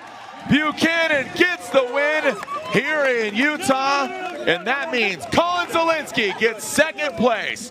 Congratulations to Collin Zielinski and the Fitment Industries S Chassis. Collin gets second, Talaska in third. Congrats. Good job. There it is. Hugs all around. Zielinski in second, Talaska in third. What a round of competition. There is Mama Buchanan. Lorette Nickel, down to you. He did the thing and he did the other thing while doing the thing. Holy cow. All the things. Down to you, Lorette. All the things, all the celebrations, all the happiness, the joy, the hard work. A high five from Cory Talaska. Guys, how do you even sum up this moment? Because earlier you didn't hear a word I said. Maybe it doesn't matter what I'm saying right now. But Cody Buchanan, you have done it. You are the champion. You are the winner of Utah. My mom's right there. Can you see her? She's got the pink hat on. Tell her to hop the fence and come on over, Mama. Someone get her on the track. Cody, put it into words. Words, we did the thing. Yep. And I'm still taking it in. I thought he won. I didn't see how he chased me. Didn't need to know, apparently.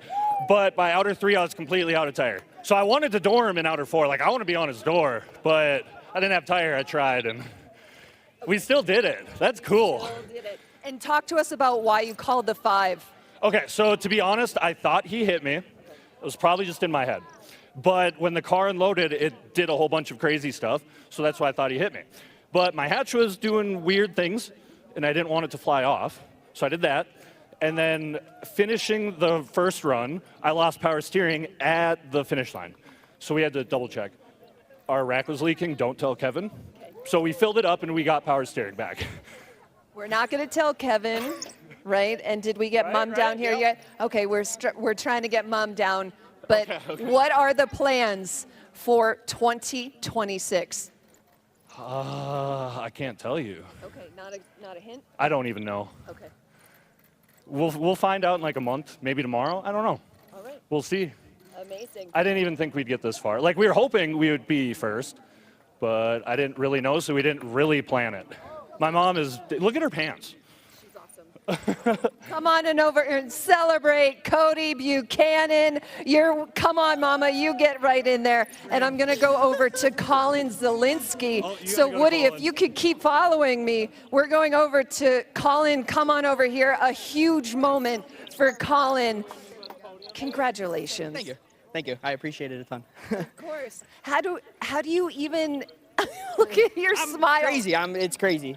Rookie year, this is the best I've ever done. And hopefully, we can go into next year and do something crazy. Amazing. And do you have plans for 2026? Yeah, I plan to come back, do FD, and then all the other competition and fun events and grid lives and all the fun stuff that we do. So. And you have a lot of proud people here watching. I got everybody. I got my whole family out here. They're my biggest supporters. Incredible. Collin Zielinski second at the round. Cory Talaska, come on over. Wrap up your season. What are the words that you can find? We came into the season definitely with hopes of a podium. To leave with 2 is sweet. So close to the top 3. It's so close, but it's sweet. I'm super proud of Cody. First win, championship, everything. I just got to thank the team. The L-Speed, YSF B36 killed it. My guys, Darius with perfect balance, Jelani, my spotter, Andrew, Sam Holzman with US Air, of course my father. All these guys just did so much for me. That last battle with Cody, it was a blast. My car was falling apart. I had no handbrake, whole battle. The drive shaft rattle was so crazy, I thought that it was going to break mid-run. And now I don't have reverse. I don't know why that is, but I didn't find out till after. But that was fun. right before the battle, Cody said, hey, you got to repay the favor and put a dent in my door. I meant to do it in 4, not 3, but, you know, it worked out. Congratulations on such an incredible season. Jared, Matt, my goodness. Yeah, thank you so much, Lorette, for all you do, asking the right questions and twisting the screws on the drivers in the pressure cooker down there, man. And thank you, Lorette. Thank you, and congratulations to Cody, Collin, and Cory. So it's a bit of a tongue twister there, right? Triple C. All the C's, all the O's. All the thank you, Midwest. Matt, for a great season, man. No, thank you for having me up here. This is always a real treat, and allowing me to give you insight. Yep. This did not disappoint this season. No, Ryan Sage, president of Formula Drift, says, you know, despite all the craziness, what a barn burner, what an event. So thank you to all you Link Engine Management, PROSPEC competitors, teams, sponsors, crews. Thank you to GT Radio. Thank you to Link Engine Management. And thank you to all the fans. Guess what? Tune in tomorrow for round 7 of the Formula Drift Pro Championship. And of course, buy your tickets now, October 17th and 18th, the Shoreline Showdown, LB2 for the final round of Formula Drift. This has been Formula Drift Round 4, the Link Engine Management PROSPEC Championship. We'll see you tomorrow. Send it, Formula Drift Nation.